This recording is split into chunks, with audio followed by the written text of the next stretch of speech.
JTV also has gifts for men. I got Jake an Invicta watch that he loves. New JTV customers receive $40 off their next purchase when they shop jtv.com/radio. Who are you texting? I'm not. I'm shopping JTV.com. This hour of the Triangle Sports Leader is powered by Ritchie Law Firm, North Carolina's injury lawyers.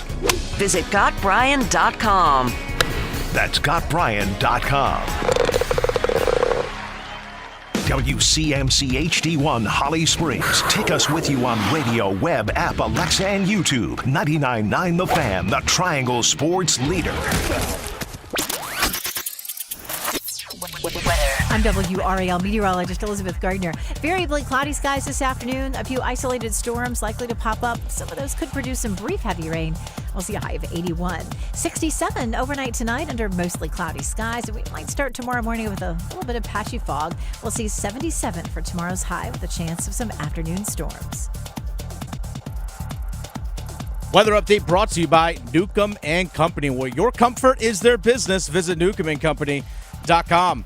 3 o'clock check of your money. Dow Jones is down 198 points to 42,114. Market update brought to you by the Good Feet Store. Ready to step into a healthy and active lifestyle? Come to the Good Feet Store and experience the difference. Discover how a simple step can lead to a life of pain-free possibilities. Here's the snap. Chuba up the middle.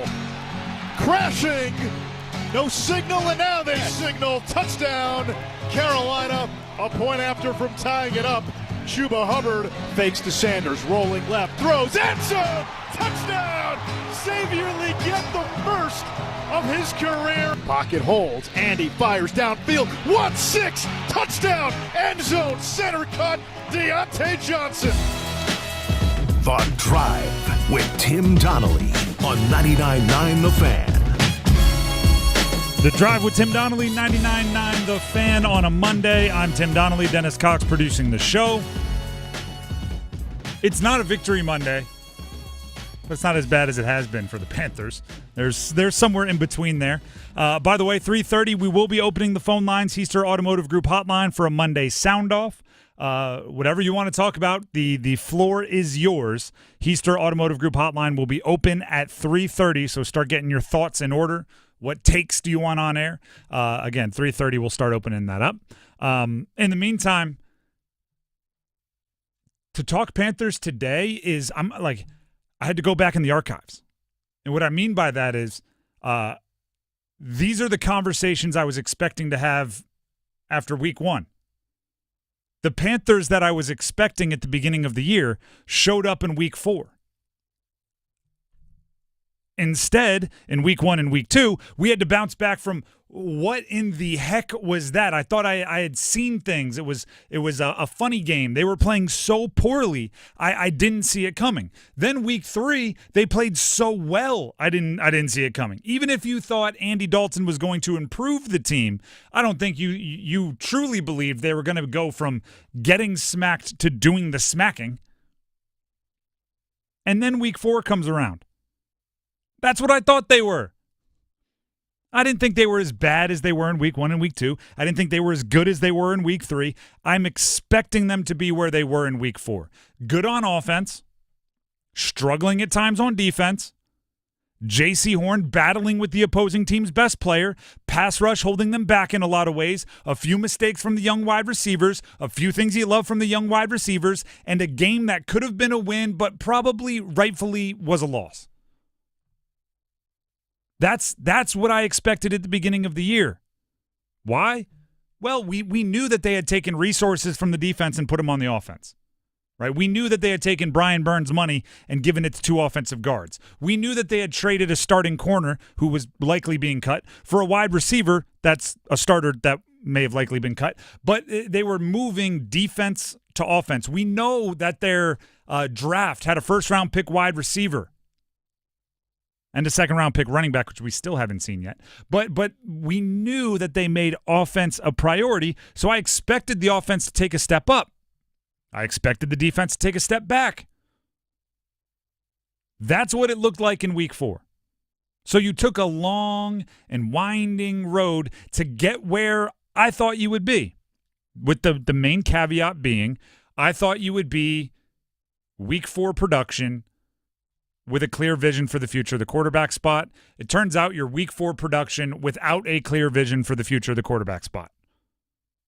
Because Andy Dalton, at almost 37 years old, can't be the clear vision, and Bryce Young, needless to say, not the clear vision for the future of the quarterback spot. Everything else, though, makes sense. Chuba Hubbard balling out.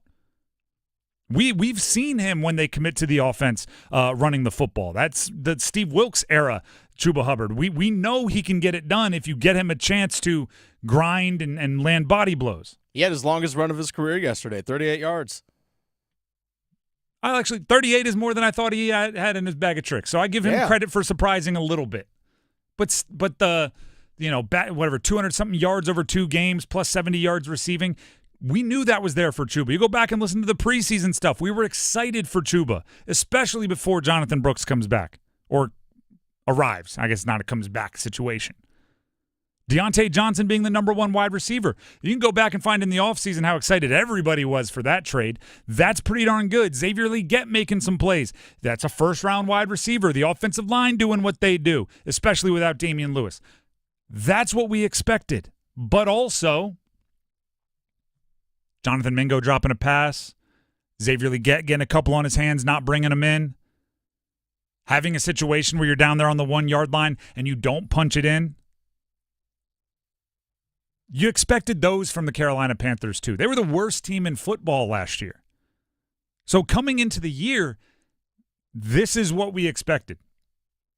Now it's about doing what we hoped they would do starting in week 1, which is, right, all right, Xavier Legette made a couple plays, also dropped a couple balls, or I don't know if they were officially drops, had a couple that I thought he should have caught that he didn't. Let's work on ironing those out of his game. Deontay Johnson was awesome. Deontay Johnson also had a near miss on a couple highlight plays. Oh, yeah. That you would like your number 1 wide receiver to make. Let's start building on the chemistry a little bit more with Andy Dalton and Deontay Johnson, right? It's because you went on this wild and crazy ride through the first 3 weeks of the season. You're basically starting week 4 now. Week 4 is not Fantasyland. You've been looking in funhouse mirrors for 3 weeks now. You finally got a true, regular, like dressing room mirror to get a feel for what you have, and now you have to start fixing it. Dave Canales on the team continuing to improve. This came from the postgame. For me, it's about that 1 week progression. It's about every day getting better and better at our systems. Again, we're still learning all these things and coming together with the communication and all that, and it's been better week after week. And so my approach is the weekly approach. That the Bengals were our opponent. We saw what they did. We saw the schemes that they had. We had great calls against it, and it comes down to execution, So I thought we took a step in some areas, but it wasn't enough to win, and that's the ultimate goal, is to win the football games, and we didn't get that done. You could easily argue, right, if the entire goal is getting better, right? If the entire goal is that week-to-week improvement, they've achieved their goal once. The first week was bad. Second week, if you want to say they were better against the Chargers than the Saints, you're splitting hairs. You are. Yeah. I mean, it's 0 out of 10 or 0 out of 10. Which do you like? Like, to me, they didn't improve drastically. From week 2 to week 3, improved a bunch. Yes. Week 3 to week 4, it's a step back. Mm-hmm. Now, rightfully, I mean, week 3 was really high. If you got better from there, you would have turned into like a video game. But my point is, now start the improvement. Now I think you have a realistic impression of what the Panthers are. Mm-hmm. Week 4 is what you are. Where do you get better? I think you get better with a little bit of, on offense we're speaking, a little bit of playmaking, a little bit of dynamic ability. One of your guys that has a little sizzle has to make one of those plays. Defensively, still need a pass rush. We knew it was going to happen. Mm-hmm. Still need to tackle better. We knew it was going to happen. Still need to be more physical in certain areas. Still going to have to replace some guys, some injuries now with Shaq Thompson out for the year with an Achilles pop, and Josie Jewell, who knows what his future looks like, has a couple of soft tissue injuries going on. There are some legitimate causes for concern on the defense, and the answers are not easy. But at least now you know, right? You finally went to a doctor that took the right tests. And now you know what you need to do to fix it. The first 3 games are going to a doctor, and the doctor's just saying, I don't know, obviously you're in a lot of pain, but I don't know. I work out more, eat healthy. I don't know. We're just going to have to do some tests. Yeah.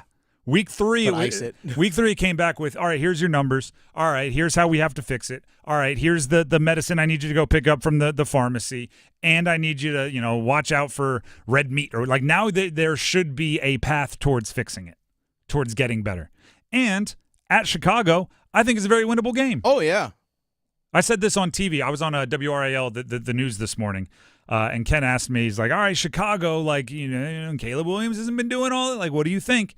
And I said, I think this is a big one for the Panthers for this reason. I think they should be disappointed if they lose. It's been a long time since they went into a game that I said, if you lose this, you should be upset.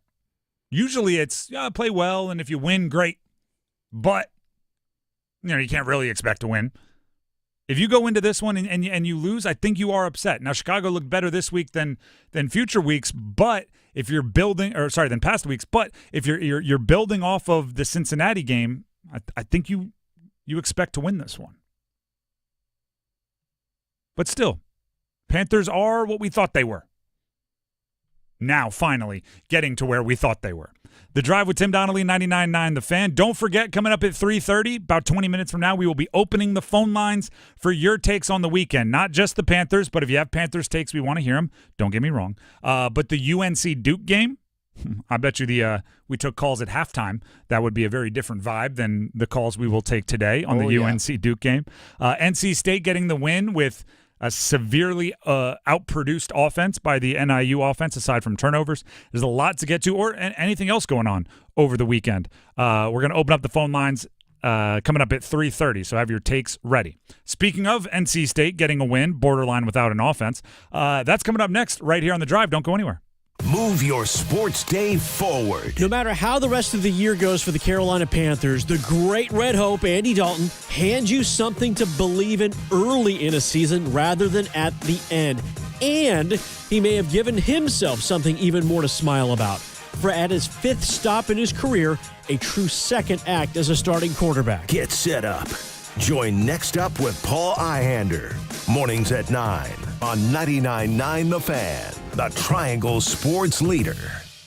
I'm Kamala Harris. Here's a few things I believe. Middle-class families, like the one I grew up in, they want common sense solutions. You want lower prices and lower taxes. I believe you want to just not get by, but you want to get ahead. We must create an opportunity economy where everyone has a chance to get a car loan, buy a home, start a business. And I believe we can make that happen. Kamala Harris's plan? Bring down costs by cracking down on corporate price gougers. Make homeownership more affordable for families. A middle-class tax cut for 100 million Americans. And make sure billionaires and big corporations pay their fair share so you can keep more of the money you've earned. And instead of being focused on the politics of the past, we need to be thinking about the future and how we make it better for families like yours. I'm Kamala Harris, candidate for president, and I approve this message. Paid for by Harris for President. Homeowners, listen up. The Fed has taken action, lowering rates for the first time in years, and Loan Pronto has followed suit by lowering mortgage rates big time. Hey, it's Dennis Cox for Loan Pronto. Loan Pronto just locked in a homeowner at 4.59% APR, the lowest in 2 years. Whether you got your loan last month or last year, it's time to call Loan Pronto and dump that high-rate loan. You can lock in a lower rate with virtually no paperwork and usually no appraisal. There's no limit on how many times you can refi, so get started. Even if you're in process with another lender, give Loan Pronto a call. If you act now, you can even skip your next 2 house payments. Purchase loans available as well, so call now. Get your rate quote in minutes with no hard credit pull and no upfront fees like those other guys. Call 919-381-1760 or loanpronto.com. 919-381-1760, loanpronto.com. Equal housing lender, NMLS 166171, on approved credit, NMLSconsumeraccess.org. Everywhere you look, things are getting more expensive. So at Consumer Cellular, we're lowering the price for those 50 and up. Now you can get unlimited talk, text, and data for $30 a line when you buy 2. That's just $60 a month for 2 unlimited lines. So if you're 50 and up, make the switch and save. Come on, you've earned this. Call 1-888-FREEDOM or visit consumercellular.com today. Requires 2 lines of service, age validation, and credit approval, subject to system and area limits, taxes, and other fees apply. Hey, John, why so glum? I just got let go. The company's downsizing. This is the 3rd time in the last 2 years. I'm done with this. Have you thought about My Computer Career? I've heard they can train you for a career in IT in just a few months, including cybersecurity and the basics of AI. And you don't need prior training or experience. Now that's a recession-resistant career. Wow, thanks. I'll check them out. Go to mycomputercareer.edu and take the free career evaluation. mycomputercareer.edu. Financial aid is available for qualified students, including the GI Bill. Jones to the left shoulder of Bailey as well. Snap back on 3rd and goal. Roll out right. Angled pass right. Concepcion catches. Hall's touchdown. KC Concepcion. CJ Bailey throws one on a roll out to the right.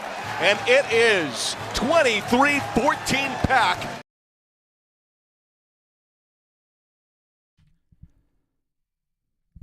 The Drive with Tim Donnelly, 99.9 The Fan. Sorry, this song struck me as funny. Is there a reason this is coming out of break, Dennis, or are you just vibing? Just vibing. All right, that's fair. Just having fun. I don't know why, but that I was getting ready to come hard hitting it at the NC State Wolfpack, and then Kiss Me came through my headphones, and I couldn't help but giggle. Hey, there it is. The Wolfpack got a win over the weekend. Without offense, kind of. They beat Northern Illinois, which is the most important deal, right? You got to win the games you're supposed to win, and they're now 3-2. And realistically, at the beginning of the year, if you told me they were 3-2, winning the 3 games they won and losing the 2 games they lost, and you didn't tell me the score, I think that's kind of one of the realistic options. Now, the scores are what make you worried. Western Carolina, Louisiana Tech, Northern Illinois didn't win by enough. Clemson, obviously going back to Tennessee, lost by too many. This one was different, though. NC State beat Northern Illinois, and you celebrate every win. But today better be a really tough, meaning today, Monday, better be a really tough day for the offense. NIU, which, by the way, on a day the state defense played very well. At least the defense responded, and to use the meme from The Last Dance, right? They took it personal. At least they took it personal after the Clemson game. They showed up ready to play, ready to make their presence known. That's good. But on a day where the defense played well, NIU still outgained NC State 279 to 171 in total yardage. They still outgained NC State 159 passing yards, which is not many, to 108 passing yards by State, which is even less. 120 rushing yards for NIU to 63 rushing yards for State. This is a day where your defense played well, and your offense was getting beat in every major category, aside from one. Turnovers. State won the turnover battle 4-0, which allowed them to win the game, which allowed them to have something to rest their hat on. This is a win that for 24 hours is just a win. And then it becomes not a normal win. Then it becomes one that you have to atone for, that you have to answer for. Dave Doran after the game said, you know, don't be mad about winning. We have the audio here for you. Here's Dave Doran. We're playing a freshman quarterback, and we're putting a lot on that kid's shoulders, a lot. And I'm proud of CJ for taking care of the football today. But we have a lot of growth there, you know. At the end of the day, I'm proud of our offense for not turning the football over. And I know people are upset we didn't have enough yards, this, that, and the other. Don't be mad about winning. Don't be mad about winning. That was a hell of a team win. No, you can be two things at once. No one's mad about winning. They're mad that you put up 171 yards of total offense. Happy about winning. Mad about some of the production. Matter of fact, I'll even go with this, right? Don't be mad about winning. Don't be mad about winning. I agree. You shouldn't be mad about winning on Saturday. I disagree on Monday. today. And by the way, those comments were made on Saturday, so maybe, Sunday he turned the page and started getting more angry. So I'm not holding out the possibility on that. But like by today, you watch that game, you should be a little frustrated. You should be a little angry. The running game is still stagnant. Casey Concepcion hasn't made a big play in darn near a month. Scoring touchdowns still, but the yardage isn't there, the dynamic playmaking that you need from him, whether it's by defenses scheming to take him away, whether it's by offensive play calling not taking, making him a priority, by the quarterbacks not able to get him the ball, whatever it is. Casey Concepcion, just not enough touches, not enough production for what I consider one of the best wide receivers in the country. It was good to see Noah Rogers make some plays, but you need both. You need all. You need Joe Lee, you need Waters, you need Smothers, you need them all. Celebrate the win, but also get ready. And by the way, every college athlete has felt that. Where after the game, maybe you're out with your buddies, maybe you're hanging with your family, and it's all smiles, but in the back of your head, film is not going to be fun on whatever your off day is the other, right? So either Sunday or Monday. I was, by the way, check out the Pack Therapy podcast. We'll have a new one coming out later this week. Myself, Mike Glennon, talking NC State football. And I talked about this with Mike the other day. There's no worse feeling than watching film and everyone's happy-go-lucky and like 5 plays in the future you make a really bad decision. And coaches sitting there, all right, you're 5 plays before the bad decision. And all right, hey, let's clean up this footwork. Your left foot's a little wide on this handoff, and in your head you're going like, forget my footwork. Get to the bad decision I make 5 plays into the future. Stop making me wait. I think there should be a lot of that for the state offense. And it's not just C.J. Bailey, by the way. It's offensive line, it's running backs, some of the wide receivers. Like it's not just the freshman quarterback making freshman plays. And by the way, if you were protecting him that much against NIU, no disrespect to NIU, but you play in a Power 4 conference. You play in a Power 4 conference. Let the freshman spread his wings a little bit. Let him go against NIU a little bit. And I get being conservative and not turning the ball over, and your defense was getting turnovers, and I love it. I love that. But part of it isn't just getting a win against Northern Illinois. Part of it also is this is the last game before your schedule turns to an ACC schedule. Northern Illinois, September 28th. This upcoming Saturday, October 5th, Wake Forest. Then the following Saturday, October 12th, Syracuse. And then you're at Cal, then Stanford, then Duke, then Georgia. It's real now. Now, unless they have some kind of advanced knowledge that Grayson McCall is going to be cleared this week, and unless they have some kind of advanced knowledge of that, and they know for a fact they're going to turn to Grayson McCall. That Northern Illinois game was also the final tune-up for your freshman quarterback to be ready to come from behind if Wake Forest scores early. Hank Bachmeier, the quarterback for Wake, Wake might not be the scariest team in the world, but their offense can put up some points. They've lost some games in some shootouts. If you get behind, your freshman quarterback's going to have to drag you out of that. And I would have liked to have seen him connect with Casey Concepcion a few times on plays that might strike some fear into the other team. Again, a 24-17 victory. You never complain. Your leading rusher was your quarterback. He had 22 yards. Yeah, that's not ideal. I don't think it's outlandish or it's, the don't be mad about a win. Well, first of all, don't tell us what we can be mad about. There's 22 yards for your quarterback, and that was your leading rusher against a group of 5 team. I know, a good group of 5 team. I got you. They beat Notre Dame. Fantastic. I don't care if they're a good Power 5 team. Your leading rusher should have more than 22 yards. Mm-hmm. So there's 2 sides of the story. Unfortunately, I don't have a show on Saturday, so I'm like, hey, yeah, celebrate all good vibes on a Saturday after the win. I agree with that. You can't get me down. You can't rain on my parade from Saturday to about halfway through Sunday. But when you sit down with the truth goggles and you really watch on Sunday or on Monday morning or whenever the players first get their crack at the film with coaches, that's got to be you got to be mad. You have to be mad about that. And frustration's warranted. Yes. Like, you can be happy that you won and still frustrated with how you got there. Both things can be true. And if you want to draw a line between mad and frustrated, fine. Yeah. If you want to say, no, don't be mad about the win, be frustrated, fine. Sure. All right, I don't make that distinction. It's no different than after, like, the Clemson game. I wasn't very mad at the offense. Pretty mad at the defense. Right? I was actually giving the offense some credit. The silver lining was C.J. Bailey played well and all of these things. This one, it's a role reversal. I'm not that mad at the defense. Offense, I think, could have used a little bit more pep in their step.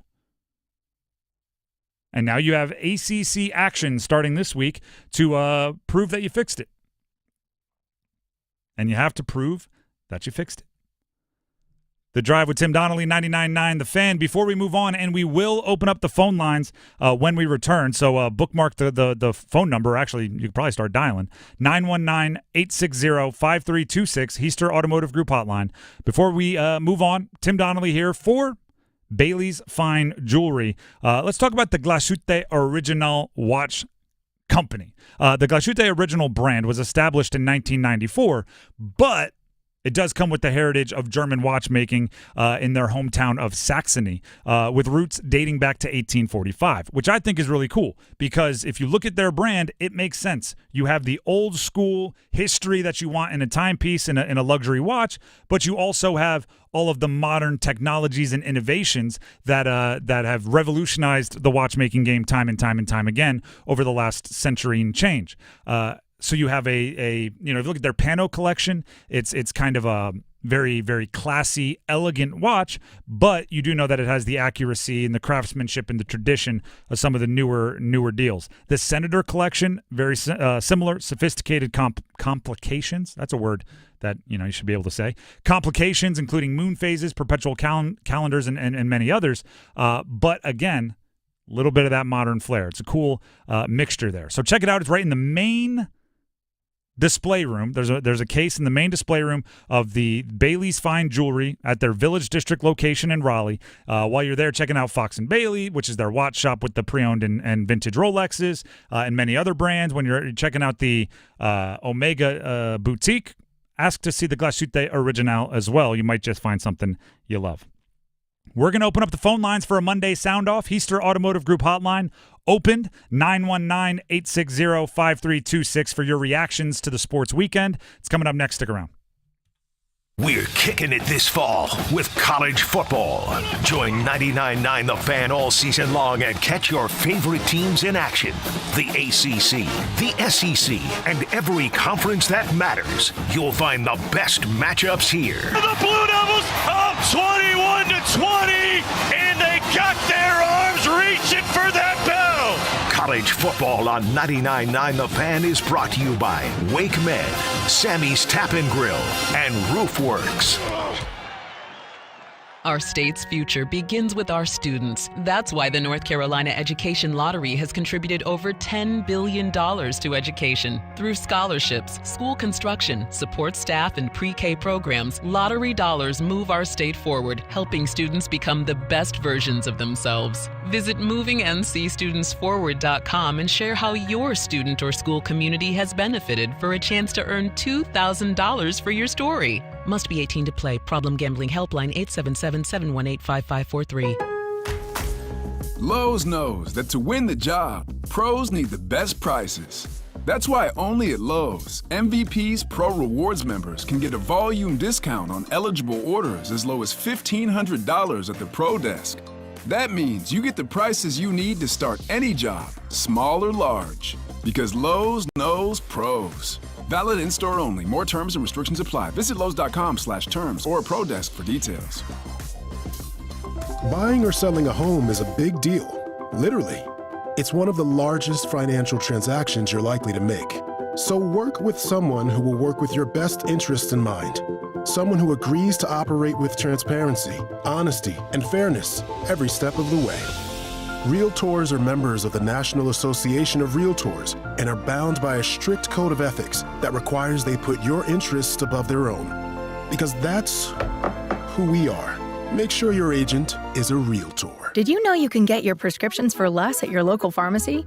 You can with GoodRx. It's the free app that can save you money on your medications. Just search for your prescription, choose the pharmacy and the price that works best for you, and then show your GoodRx coupon to your pharmacist at the drop-off counter. GoodRx works at over 70,000 pharmacies, including Walmart, Rite Aid, and Walgreens, and it works whether you have insurance or not. It's easy to save. Next time you drop off your prescription, check GoodRx. To start saving today, go to GoodRx.com.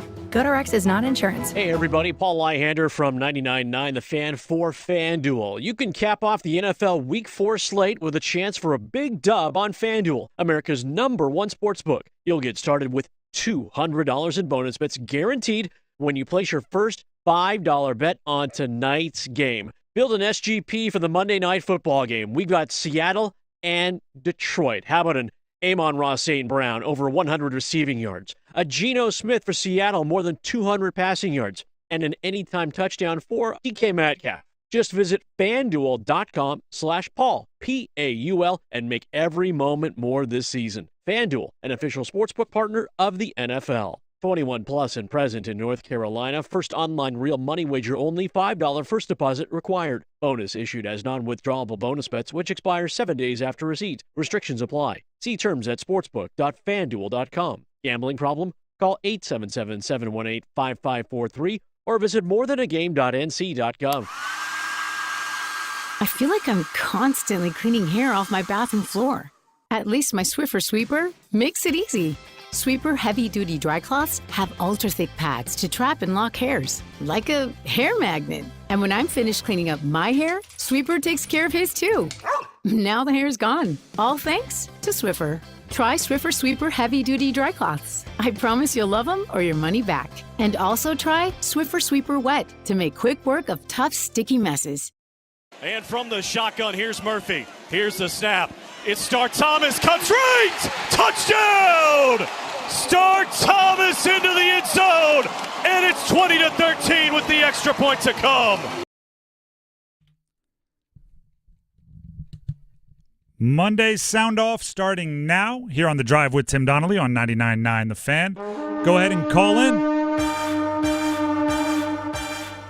That horn means the lines are open. Heister Automotive Group hotline, 919-860-5326. I'm interested to see what everybody has to say, or even if you all have a ton to say, because this weekend feels like mild, right?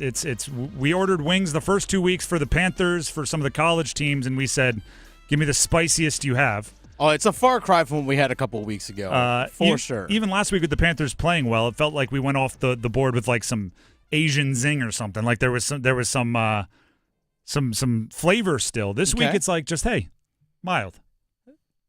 But there's got to be something that you're stewing on or that you want to point out. So the phone lines are open at your disposal. Heister Automotive Group hotline, 919-860-5326. That's 919-860-5326. I think, and we're gonna talk about this later in the show, just kind of to get things started. I think it's fair to be upset at the Panthers, which is good. You lost to the Bengals, who, by the way, I know they were 0-3, but they're better than that. It's lazy to just say, oh, you beat you were in it against an 0-3 team. I think it's fair if you have a little spice today calling in.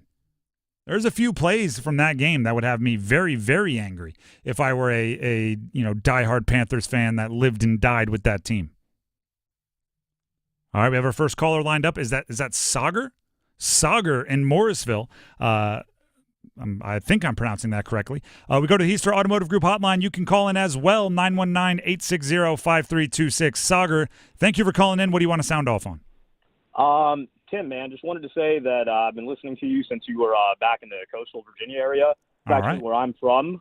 So just best wishes. I hope everything's going well in Carolina. And just wanted to get your take on the 49ers, man. Bang, bang, Niner gang.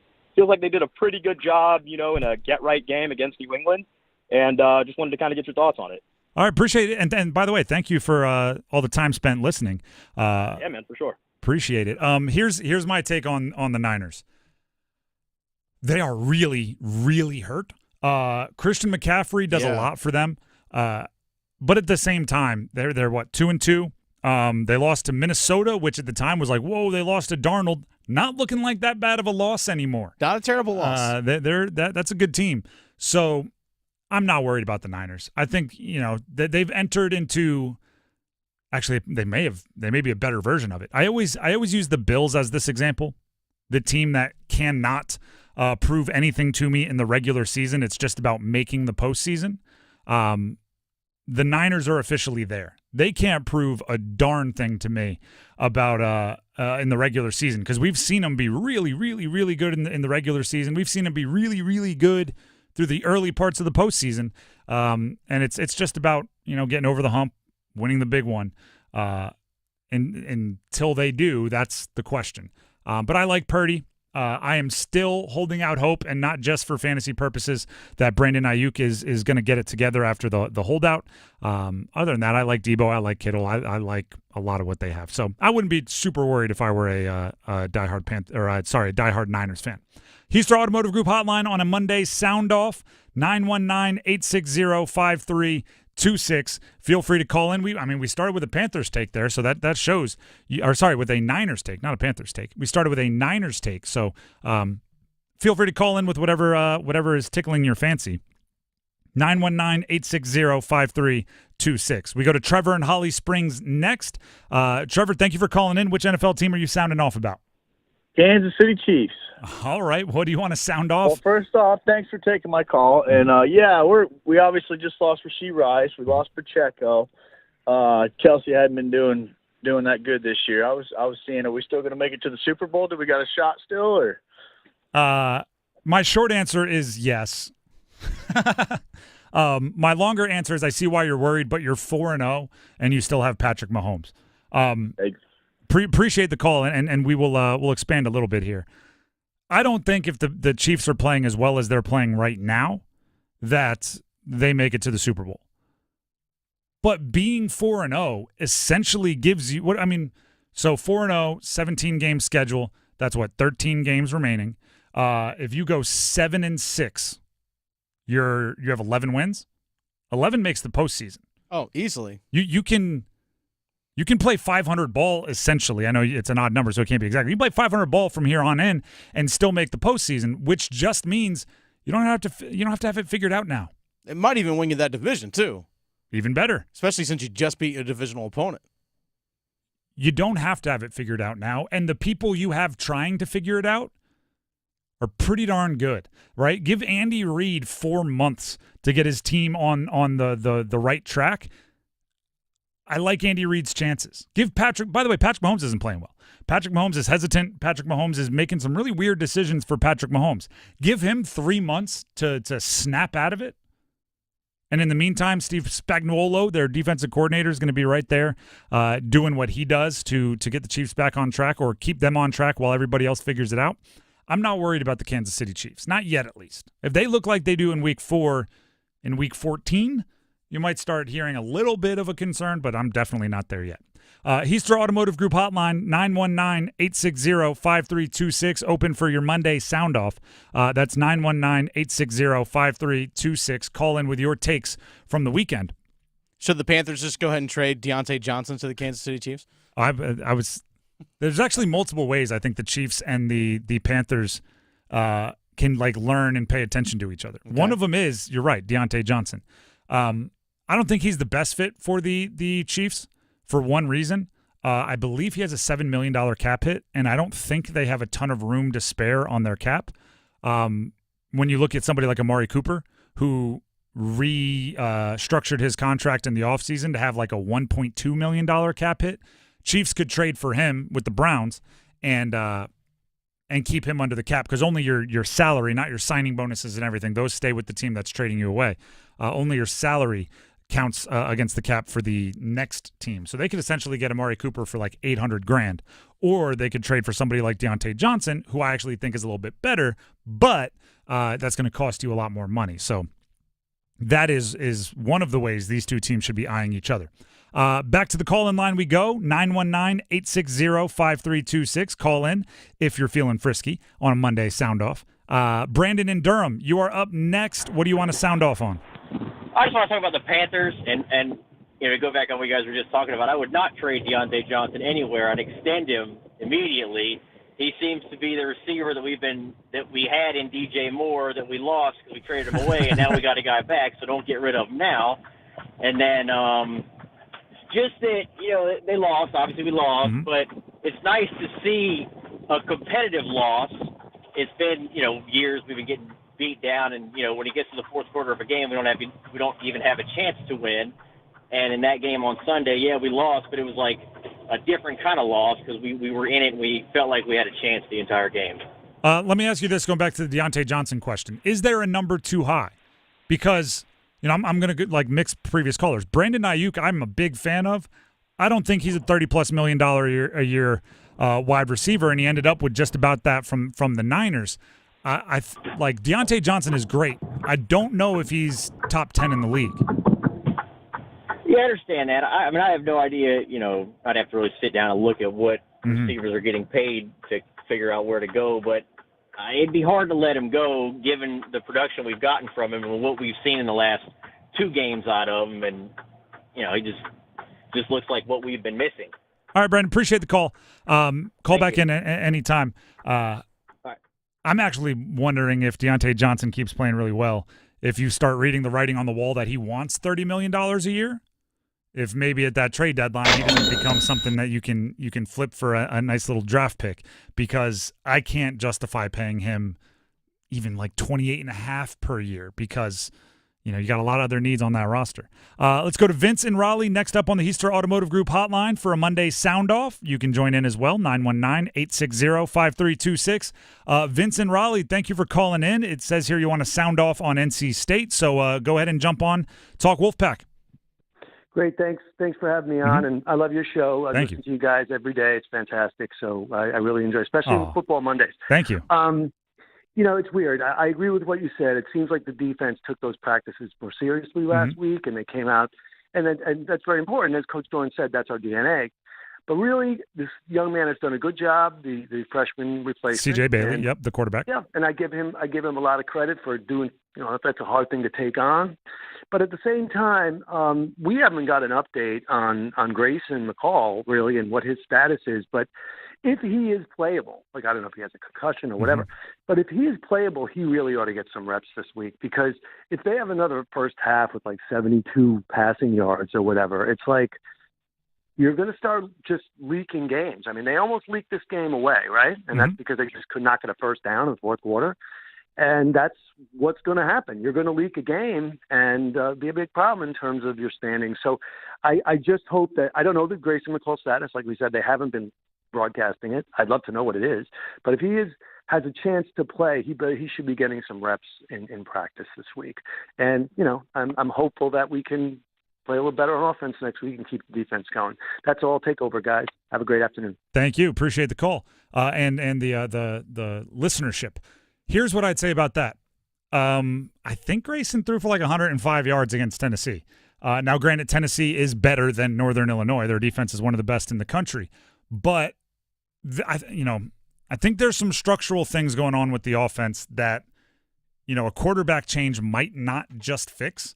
I think there's some offensive line stuff going on. I think there's some scheme stuff going on. So, yeah, if Grayson's healthy, you have to make a decision on who's going to be the best quarterback for your team. And that's not always an easy nor fun conversation to have. It's one of the tougher parts of being a coach. But there's a lot of other things you got to fix as well. You have to get the run game going. Have to. For whoever the quarterback is, you have to get the run game going.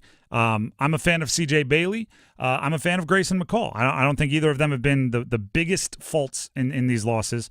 But you need to You need to fix the rest as well, or else whoever's playing quarterback is going to have a hard time.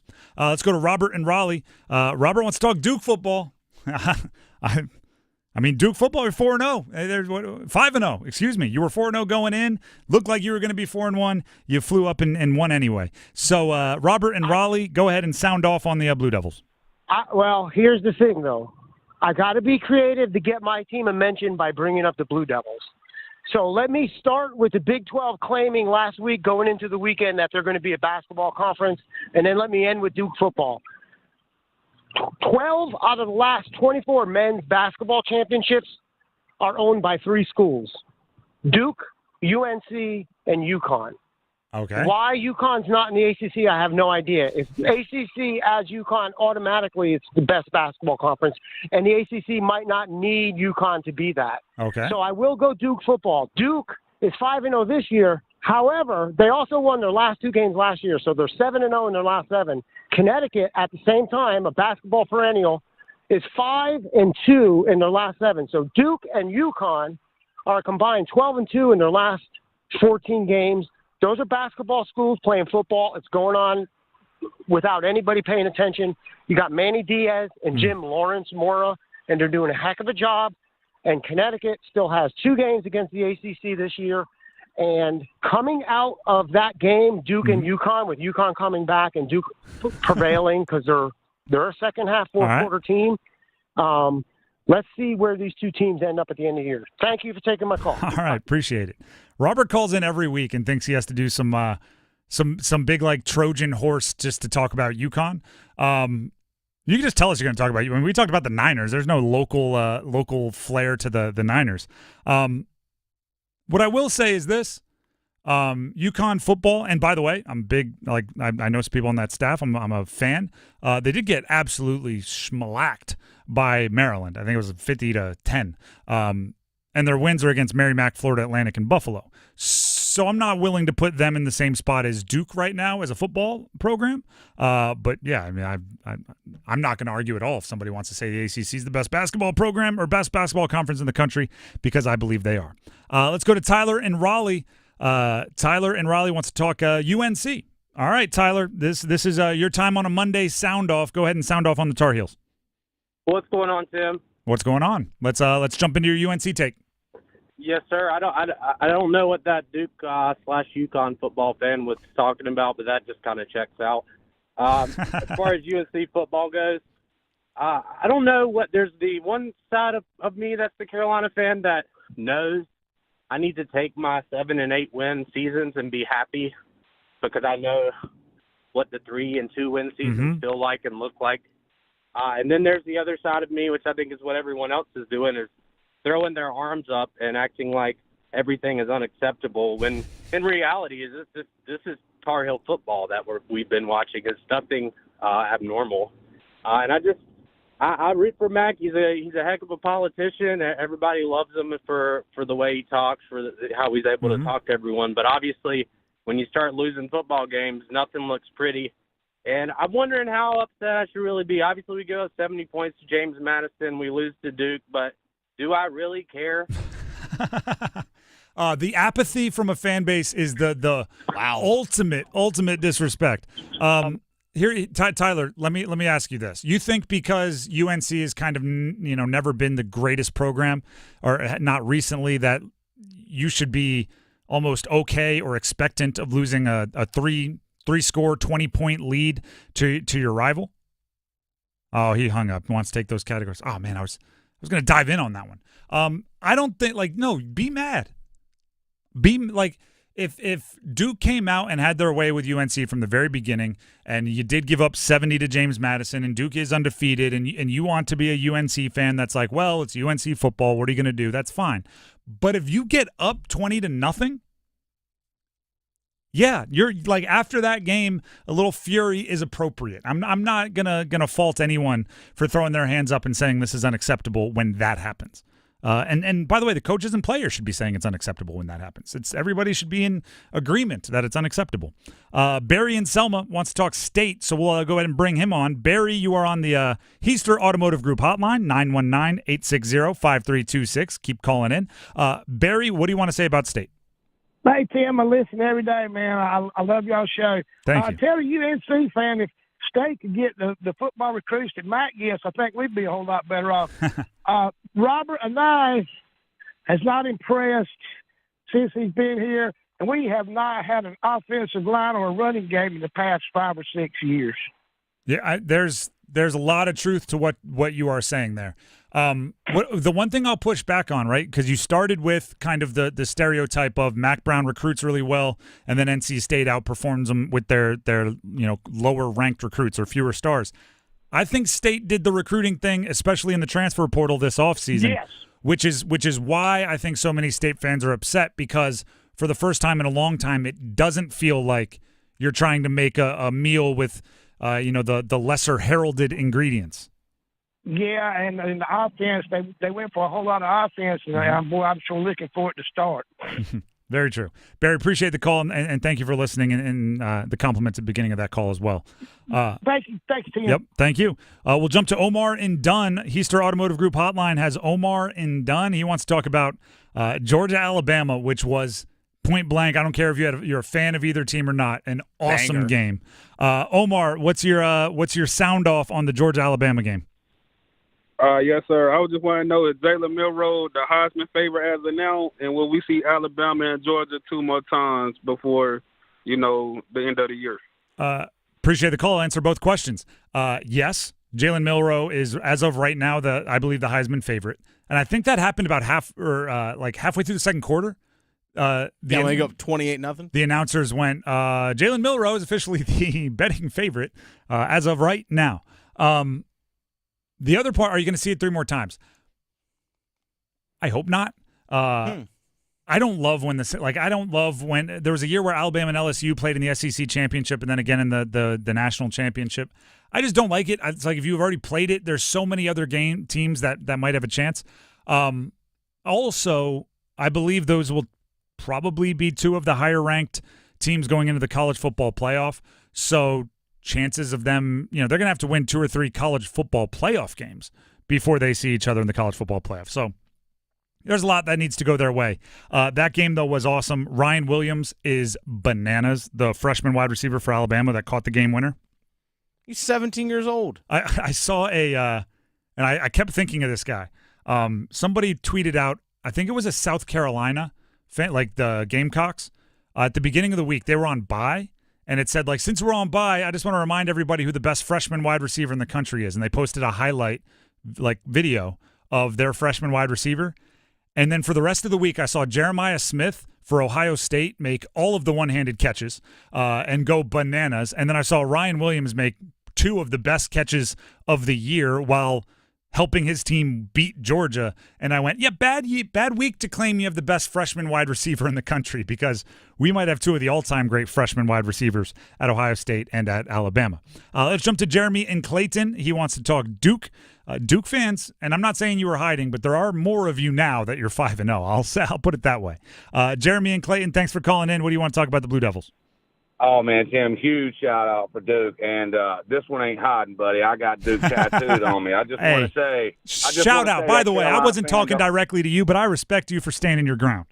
Look, man, that Carolina fan that just called a few minutes ago doesn't know what the hell he's talking about, Tim. Anytime we can beat Carolina, it doesn't matter if it's one-on-one, chip-in challenge in golf. We're going to take it. We're going to eat it up. And if he don't say the same thing about beating us, then he ain't a real fan, brother. Thanks, guys. Thank you. Thank you. What a promo. What a promo. Spoken. You know what that's spoken like? That's spoken like someone that has a Duke tattoo. That's exactly what that is spoken like. Stone cold. Okay. And by the way, I think everything's fair play right now. To the victor goes the spoils. To the victor goes the trash talk. The winners get to write history. And Duke won over the weekend in dramatic fashion. So enjoy that. Speaking of enjoy it, we have Pat in Durham on the line right now. He's a Commanders fan. Duke and Washington, Duke fans, Duke football fans, and Washington Commander fans have a lot in common right now, which is you get to be happy for the first time in quite some time. Pat, thank you for calling in. Go ahead and sound off on your Commanders. Oh, man. I was sitting back. Unfortunately, my arm hurts because I was pinching myself all the time. I mean, 15 straight possessions and scored. I never heard of that. And And Jalen Daniels is just, I mean, I'm waiting for him to mess up, but he did throw an interception, but just his decision making is good. But I went through Snyder. I went through the Snyder. Dan Snyder, yep, owner. And he ran the franchise into the ground for 20 years, and unfortunately, the Panthers have Snyder 2.0 in Tepper.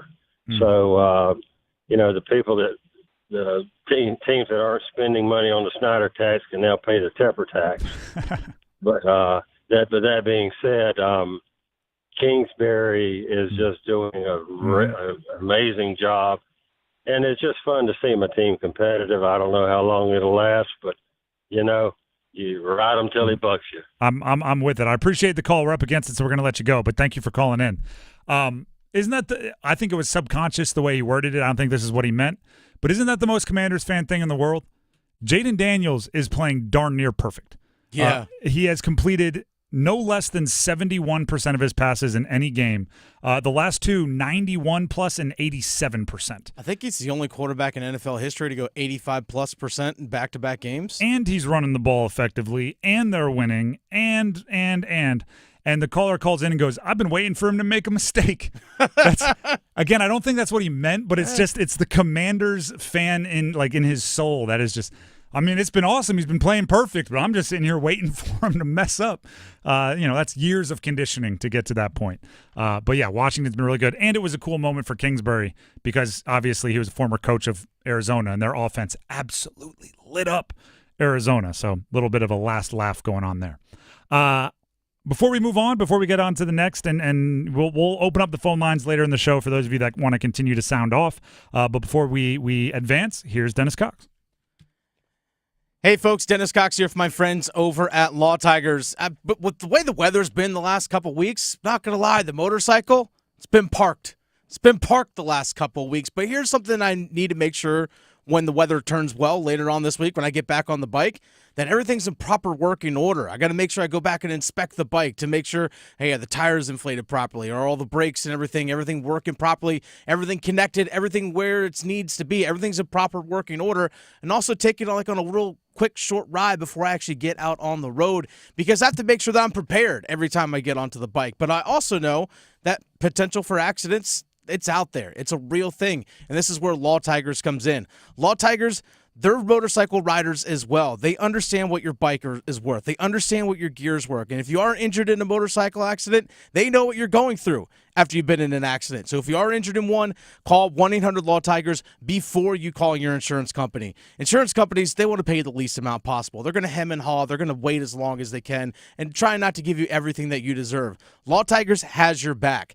Your case evaluation with Law Tigers is always free, and they do not get paid until your case settles. Call 1-800-LAW-TIGERS, North Carolina's motorcycle lawyers. Law Tigers is a network of independent law firms who are members of the American Association of Motorcycle Injury Lawyers. Law Tigers is not a law firm. The Drive with Tim Donnelly, 99.9 The Fan, will be back with football at 4, where I'm going to ask how much of you do you let believe in, hey, at least we were close, as a positive for the Panthers. Stick around. The Adam Gold Show. Look, the biggest difference between the Panthers with Bryce Young and the Panthers with Andy Dalton is that they look like a functional NFL offense at this point. Wins and losses almost doesn't matter. The fact that they look like they belong in the league is really the most important thing. Hopefully Bryce can get to that, but right now Dalton's the guy. The Adam Gold Show, weekdays starting at noon on 99.9 The Fan. It's bow time. It's not just football season. It's tailgate season. And that includes every kind of football, whether it's got goalkeepers or goalposts. The kick is good! Because it doesn't matter where or how you tailgate. When you've got crispy chicken and fluffy buttermilk biscuits from Bojangles, your tailgate is better than great. It's legendary. Head to Bojangles and order your tailgate box with boldly seasoned chicken, fixins, biscuits, and legendary iced tea today. It's bow time.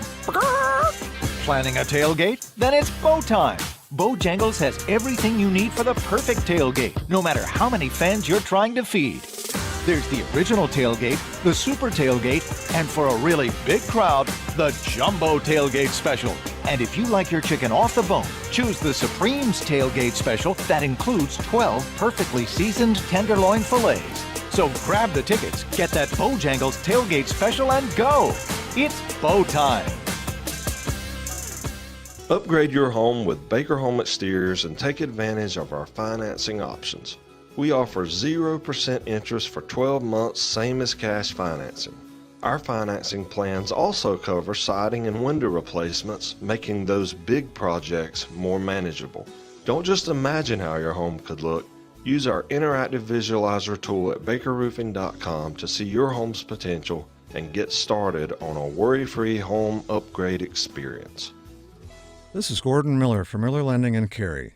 Now that the Fed has finally begun their path of rate cuts, trying to decide when to finance becomes very challenging. Do I lock now? Do I wait? At Miller Lending, we offer a solution to the question of timing with our popular no closing cost program. With no fees charged or added to your loan amount, you simply close on today's rates free of charge and refinance any time rates fall. Having done our first no-cost loan all the way back in 1987, we've now funded over $10 billion in no-cost mortgages, saving our customers thousands of dollars in needless fees. Lately, we've seen a trend of even higher closing costs as borrowers chase rates only to see them drop considerably 4 months later. So whether you're purchasing a new home or simply refinancing the home you're in, why not call Miller Lending and say goodbye to closing costs forever? 919-447-3377 or simply apply online at millerlending.com. Miller Lending is an equal housing lender and MLS number 250-2146. WCMC HD1 Holly Springs. Take us with you on radio, web, app, Alexa, and YouTube. 99.9 The Fan, the Triangle Sports leader. I'm WRAL meteorologist Elizabeth Gardner. Mostly cloudy skies this afternoon. A few stray thunderstorms popping up with a high of 81 degrees. Overnight, the storms diminish. We'll see a low of 67 and a chance again for some scattered storms tomorrow with a high of 77. Weather update brought to you by Newcomb & Company, where your comfort is their business. Visit newcombandcompany.com. 4 o'clock check of your money. Dow Jones is up 17 points to 42,329. Market update brought to you by the Good Feet Store. Ready to step into a healthy and active lifestyle? Come to the Good Feet Store and experience the difference. Discover how a simple step can lead to a life of pain-free possibilities. Let's move the chains. Time for football at 4. The Drive with Tim Donnelly, 99.9 The Fan. Before we do jump into football at 4, I do think there's some things going on around the state due to recovery from storms and rescues, and I'm sure in places where it's accessible, people have already started the rehabilitation process and the rebuilding. Obviously, you know, we cover sports, and it's I had an old coworker that used to say we were like the toy box of life. We just did, like, it's all fun and all that kind of stuff. But obviously, I mean, you can't ignore something like the videos that have been shared by news organizations like WRAL, who we obviously partner with, but news organizations all across the state, social media. There's some people dealing with some very, very serious things. There are some ways to help. Obviously, you can look up your local chapters of certain charities. The Canes are giving quite a bit of revenue from their Wednesday preseason game. We'll be talking with Doug Warf, the president of the team, about that later on in the show, about 4:45.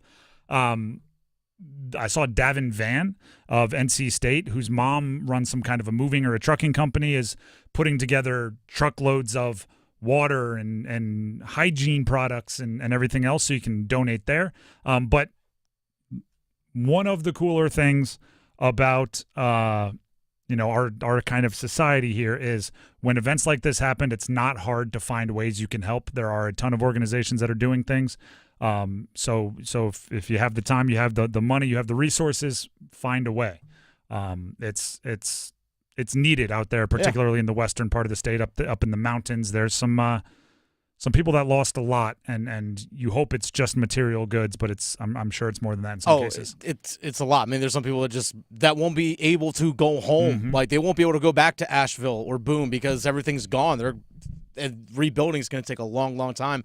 I remember I was covering the Panthers game last night, and a couple of reporters from upstate South Carolina, like from Greenville in that area, they came up to cover the game, and they said, we're without power still. Mm-hmm. Like, he's like, this is the first time I've been able to, like, outside of the TV station they worked at, was able to plug in something somewhere else. So there's just people that are out there, again, without power. I remember Jeremy Green from UNC, from ESPN Asheville, the radio station out there, the sports station out in Asheville, said a couple of their guys have just been locked in the station basically since Thursday, just doing wall-to-wall coverage, providing updates for people, and they haven't left since Thursday, and it's Monday. And it's more serious even than that, right? It's like I don't think there's the words that we could use to paint the proper deal. So if you can help, if not, at least support and share and all those things. But we are thinking of and doing what we can to help all of those that are dealing with much more serious situations. And I look forward to the moment. It's not yet, but I do look forward to the moment one day when sports can be a rallying and an escape for those groups. Think Saints after Katrina. I know there's a local high school team in Maui when they dealt with the fires that the community really rallied around. Again, it's not yet, but eventually, I think that's a service that sports can provide. So no easy transition, but I felt like that needed to be said today. We'll go ahead and jump now into football at 4, but with the awareness that what we just said is much more important than anything else we'll say for the remainder of the show. And we know that we have a lot of people that especially watch on YouTube, whether they go back and watch our clips or even live. We get people from that area of the state that watch, and that area of South Carolina that watch as well. And we've even had people call in from that area before, so definitely thinking about those people for sure. Football at 4, as like I said, there's no easy transition there, so I'm just going to plow through. Football at 4, Panthers lost to the Bengals over the weekend, and I have to admit I'm torn. I'm being ripped to shreds because at least it was close is a super legitimate thought. And it's okay. If you're a fan and you've been with the Panthers for a long time and there just aren't that many games where you're competitive against a good team, at least it was close is completely fair. But I also want to empower the opposite side, which is mad about that game. Right? There's no correct way, quote unquote correct way, to think about that game. I'm somebody that says on the air all the time, I don't believe in moral victories. Right? If you're keeping score, there's only one kind of victory, and it's the one who wins the whole thing. But at the same time, if your expectations were appropriate, being in that game at the end is not something that was 100% guaranteed, right? There's versions of that game where you get boat raced and you didn't let it happen. So here's that's why I'm torn. I understand the idea behind at least it was close. At least and I like it and I hear it and I'm with you. But there were a handful of plays that I would have expected even the bad version of the Panthers to make, and if they make those plays, you might win that game. You have to catch the fake punt. Have to. You get two hands and a beat, right? Like a two hands and it wasn't a bang bang play on a play that's that important, and your coach takes that chance. You have to make that catch. And that's for like this good version of the Panthers over the last 2 weeks. I'd be just as bummed if that happened in week 1. With the bad version of the Panthers, where nothing was going right. You have to tackle Jamar Chase when you have the chance. I'm fine with Jamar Chase making the catch. Yeah. I understand Jamar Chase and Joe Burrow are really good players, and they came in recklessly motivated because they were down 0-3, and you weren't going to hold Jamar Chase to 0 catches on 10 targets for no yards, maybe a catch that he fumbles and you recover. Like, you weren't going to do that. But once he makes the catch and you have 2 or 3 guys that have a chance to get him on the ground, you have to. And again, that's last year's Panthers or this week's Panthers. When you, on the opening drive, I seriously was Dennis, you're always talking about drinking the Kool-Aid. Mm-hmm. If Andy Dalton led a drive where they scored on the opening drive again, and it looked like it was going to be as easy as it was last week, I was looking for some Kool-Aid to some blue Kool-Aid Panthers colors. Oh, yeah. I mean, they were literally 6 inches away. You have to get that. You first and goal from the 2, you have to get that in the end zone. Got to punch it. And I want to make sure at least it was close, doesn't escape accountability for those plays. Because at least it was close means like you change 2 of those 3 things I mentioned, and there's many more. You change 2 of those 3, you win the game. You win the game. Nick Scott makes a tackle at the end of the first half. You At win like the game. 3-yard line. You win the game. You're going into the locker room tied as opposed to down 7. There, Deontay Johnson makes one of the catches, which would have been impressive, but down the left sideline, the touchdown in the right corner. Mingo makes the catch. Who knows? There's so many of these, and I'm going like, part of me is pleased that it was competitive. Part of me is also furious that it was competitive despite all these little things. If the Panthers just played well and they didn't have the talent to keep up with their opponent and they lost by 10, then at least it was close would be 100% the side I'm on. If they just played well and were in it at the end and the other team was just bigger, faster, stronger, more talented or whatever it is, okay, you know what? At least it's close. That's progress. But when it's close and you have just rapid recall, front part of your memory, like 10 things that even a bad team does well or does enough of, right? That if they would have changed, you win the game. And then you're 2-2. And then Andy Dalton's 2-0. And then it's part of me is happy that it was close. Part of me is furious that it was close and they didn't do enough of the little things to win. Dave Canales today spoke to the media and talked about the missed opportunities. As a group, we're just sick about some of the opportunities lost in this game, offensively, defensively, special teams wise. When you play a good team in the NFL and you have an opportunity to go really drive for a drive to work ourselves back into a 1-score game. We look at the opening drive, the interception, putting them into a favorable position for a score. We look at the fake punt, just like some of the opportunities that we threw down the field, all these close things, it just kind of leaves you with this sick feeling of like what this game could have been. I'm okay if fans are there. I'm not like when expectations got a little crazy after week 3, when they were, I was a little frustrated with some fan bases that were, talking about winning divisions and playoffs, and after one game, week 3, I was going, how are you there already? It was one game. How people are looking to give Andy Dalton a multi-year extension. I'm going, how are you there already? It was one game. I'm not nearly to that level of fed up with either side of this. At least it was close. I get how you're there. I'm furious because so many little things could have been cleaned up and you win that game. I'm fine with that too. And by the way, that's a sign of improvement for the Panthers. Oh, yeah. That you can be in a game and some people are not just pleased that their day wasn't over 6 minutes into the first quarter. That's a good day for the Panthers. Very good day.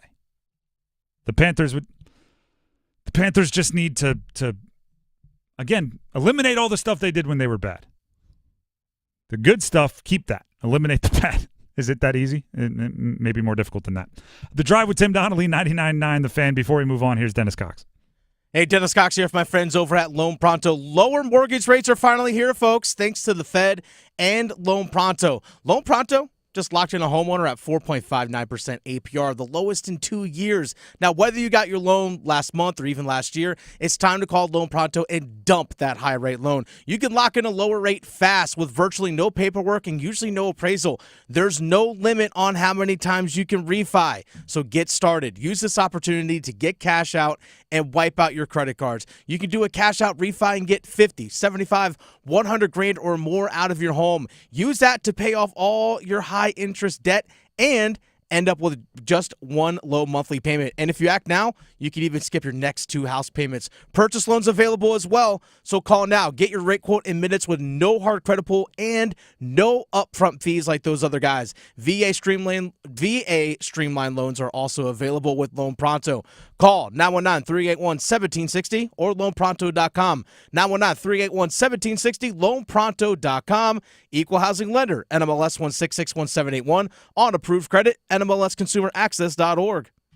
The Drive with Tim Donnelly, 99.9 The Fan, will be back with our podium, and we look at both sides of the comeback victory for Duke over UNC, from the Tar Heels perspective and the Blue Devils perspective, coming up next.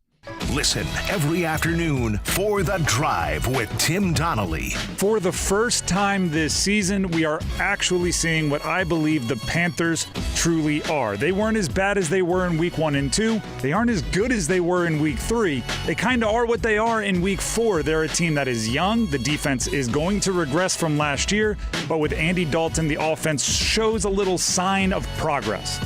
The Drive with Tim Donnelly, 3 to 6 on 99.9 The Fan. It's better over here. If you're 55 and up, T-Mobile has an exclusive rate plan just for you. Right now, get 2 lines of talk, text, and data for just $30 a line. That's a 45% savings versus Verizon and AT&T. Plus, you can get one of the latest 5G phones free when you add a line. That's right, a free 5G phone. Experience all this and more on America's largest 5G network. So why wait? At T-Mobile, customers 55 and up can get 2 lines of talk, text, and data for only $30 a line. Just go to T-Mobile.com/choice55 or visit your local store to make the switch. With AutoPay using debit or bank account plus taxes and fees, 45% off 2 lines versus AT&T Starter and Verizon Welcome. Plan benefits vary. Free phones up to $300 off with 24 monthly bill credits and qualifying new line for well-qualified customers plus tax and $35 device connection charge. Contact us before canceling entire account to continue remaining bill credits. Bill credits end if you pay off device early. See details at T-Mobile.com. Martha was ready to switch to a career in IT. There's always a need for IT specialists, especially with AI coming out and cybersecurity. It's practically recession-proof. My Computer Career even provides job placement help. The career specialists, they're very helpful. They care about you as a person. You're not just a number to them. I would recommend My Computer Career wholeheartedly to anyone. Take the free career evaluation today. Become an IT pro in just months with 0 experience at mycomputercareer.edu. The final shot at the Championship 4 comes down to a track that's been here from day one. Martinsville. NASCAR playoffs weekend at Martinsville Speedway. November 1st through the 3rd. Get your tickets now at martinsvillespeedway.com. FX presents American Sports Story, Aaron Hernandez. Football is all I got. Everything's okay when I'm playing ball. You can't make mistakes, Aaron. People are watching you. From executive producer Ryan Murphy. Is there something that you want to tell me? You don't know what kind of thoughts I have. Aaron! FX's American Sports Story, Aaron Hernandez. All new Tuesdays on FX. Stream on Hulu. Prescriptions require an online consultation with a healthcare provider who will determine if appropriate. Restrictions apply. See website for details and important safety information. Subscription required. Price varies based on product and subscription plan. Hey guys, did you know there's a generic form of Viagra that works just the same, but is 95% cheaper? And you can get it online? Go to hims.com/joy. Through HIMS, you'll get a free medical consultation, discreet shipping if prescribed, and the process is 100% online. To start your free online visit, go to hims.com/joy. That's HIMS.com/JOY. They'll keep it on the ground. Jones, a first down and more. 10-5, touchdown! They've tied the game with 5:43 to go in the quarter. The Drive with Tim Donnelly, 99.9 The Fan.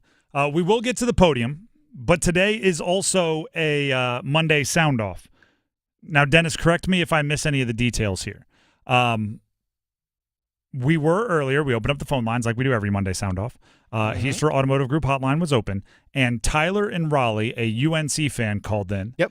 A bit apathetic about UNC football. A little bit of like, am I really supposed to be mad that they're going to finish with 7 wins this year, and they lost to Duke, but am I, it's UNC football. and that's coming from a UNC fan, Tyler in Raleigh. Jeremy from Clayton called in as a Duke tattoo on his body Duke fan. I have the sound of what Jeremy said. All right, perfect. That way I don't have to explain it. Here's Jeremy from Clayton earlier today. Oh, man, Tim, huge shout-out for Duke. And this one ain't hiding, buddy. I got Duke tattooed on me. Look, man, that Carolina fan that just called a few minutes ago doesn't know what the hell he's talking about, Tim. Anytime we can beat Carolina, it doesn't matter if it's one-on-one, chip-in challenge in golf. We're going to take it. We're going to eat it up. And if he don't say the same thing about beating us, then he ain't a real fan, brother. So that was Jeremy from Clayton. Tyler in Raleigh, who had called in earlier, heard that and said, no. I got something for him. He called back in on the Heister Automotive Group hotline. So we thought, sure, let's go ahead and give him the airwaves back. Tyler in Raleigh, the UNC fan, what is your response to Jeremy from Clayton, the Duke fan? Just when I thought I was out, they pulled me back in. So my dad, growing up, he always kind of talked about Duke football fans as if like they were unicorns in a fairy tale. He said you might run into one at the end of a rainbow. I never thought it'd be on a radio show, but since we're here, my main point, like you said, is an apathetic Carolina fan. I'll accept that. It's also a realistic Carolina fan playing with a third-string quarterback. And, a lot of questions unanswered before the season started. So to pretend I wasn't upset at the outcome of the game, that's not true. I was definitely upset. I think as time goes along, though, you get perspective. You start to take certain things into account, like it being a rivalry game. Mm-hmm. Also to pretend that anyone else cares about the Duke-UNC rivalry apart from maybe a few NC State fans, it's also joking themselves as well. I mean, nationally, nobody really cares. That's my ultimate point. I think I'm happy for a little brother Duke when it comes to football. There it is. I can. There's no threat. I wouldn't consider us to be a threat for them. Generally, other than we beat them all the time. I mean, that's normal. But I guess that's all I wanted to say. Anybody? I'm right here, so I'll be watching plenty more Carolina football. I had no choice. I was out the womb, Carolina Blue. Appreciate it, Tyler. Well played there. Thank you for calling in, and obviously you have the number, so keep that bad boy saved. Here's the move there. What we're seeing is awesome. The little brother line is a good line. It is. You do kind of have to fight back with a little bit. I don't want to say name calling, but you got to fight back with emotions when your team just lost. Right? If your team just won, you can fight with facts. If your team just lost, you need to start fighting back with a little bit of emotion. And I think he got there with the little brother comment. I mean, Jeremy heard it. He just called in. Jeremy's on the line? Yeah, he is. All right, Jeremy, let's I feel like I'm running a debate here. You have your minute and 30 seconds for a rebuttal, followed up by 30 seconds, which can be used as a question. No, I'm kidding about the rules. But what do you have for us, Jeremy? This is great stuff, Tim. See, this is what makes Carolina Duke so great right here. And he can say, just an apathetic guy, third-string quarterback. Sounds like excuses to me, Tim. Nobody wants to hear us talk about Mike Elko leaving like a thief in the night and Riley Leonard going to Notre Dame, brother. Nobody wants to hear it. They were up 20-0, and then wet the bed, bruh. Wet the bed. Thank you very much, Jeremy. Well played in response. Yeah, I guess. It's when your team wins, you get to say "wet the bed" twice on radio. When your team loses, you gotta start playing with emotions. What we need to do is we need Tyler and Jeremy to call back in during basketball season because I think both teams have a little bit higher expectations. Although 5-0, like don't get me wrong, Duke. But I think during this basketball season there needs to be Jeremy and Tyler on. Maybe we'll get them on there at the same time. Heister Automotive Group hotline will be opened up later in the show, 919-860-5326. If more fans want to weigh in, I'm seeing Dennis on the phone here. If this is Tyler, I think we have to give Tyler one more. No, it's not Tyler. Okay, I was willing to give them each 2 times on the radio, just to be fair. But in the meantime, to be fair, It's like equal opportunity here. But in the meantime, let's go ahead and jump into the podium. Let's get this done, and then we can take more callers if they are there and ready. Podium, we do it every Monday. It's a 1-week award, so it's just about the game they just played. We give a gold medal, silver medal, bronze medal, and somebody is off the podium for the 4 ACC football teams in the state of North Carolina. We'll start with off the podium, as always. Sorry, Wake Forest. 41-38 loss to Louisiana at home in Winston-Salem. I have to be honest, I wanted, I think it may have been a reaction. I wanted to put UNC behind them because the nature of UNC's loss frustrated the heck out of me. Right? If you, we'll talk about UNC a bunch, but if you lose with a 20-point lead and you have Amari Hampton on your team, I get very frustrated just from a pure, I love the game of football way. It's like, you shouldn't have lost that game. So it's frustrating to me. But we also have this rule. If you lose to a group of 5 team at home, you're off the podium. And Louisiana's, this isn't Louisiana State. This is Louisiana. It's not LSU. This is the Raging Cajuns. Louisiana went to Wake Forest and won 41-38. There's a reason why that's a rule. There's a reason why, last week UNC had to be off the podium. You gave up 70 to a group of 5 team at home. 41-38, it may not be 70, but the loss at home to a group of 5 team, you're off the podium. There's no two ways about it. Yeah, certain things there's just no argument. Yeah, it's just like, facts are just facts. With that being said, bronze medal, UNC. Yeah. 21-20 loss to Duke. It was in Durham, so at least it wasn't at home.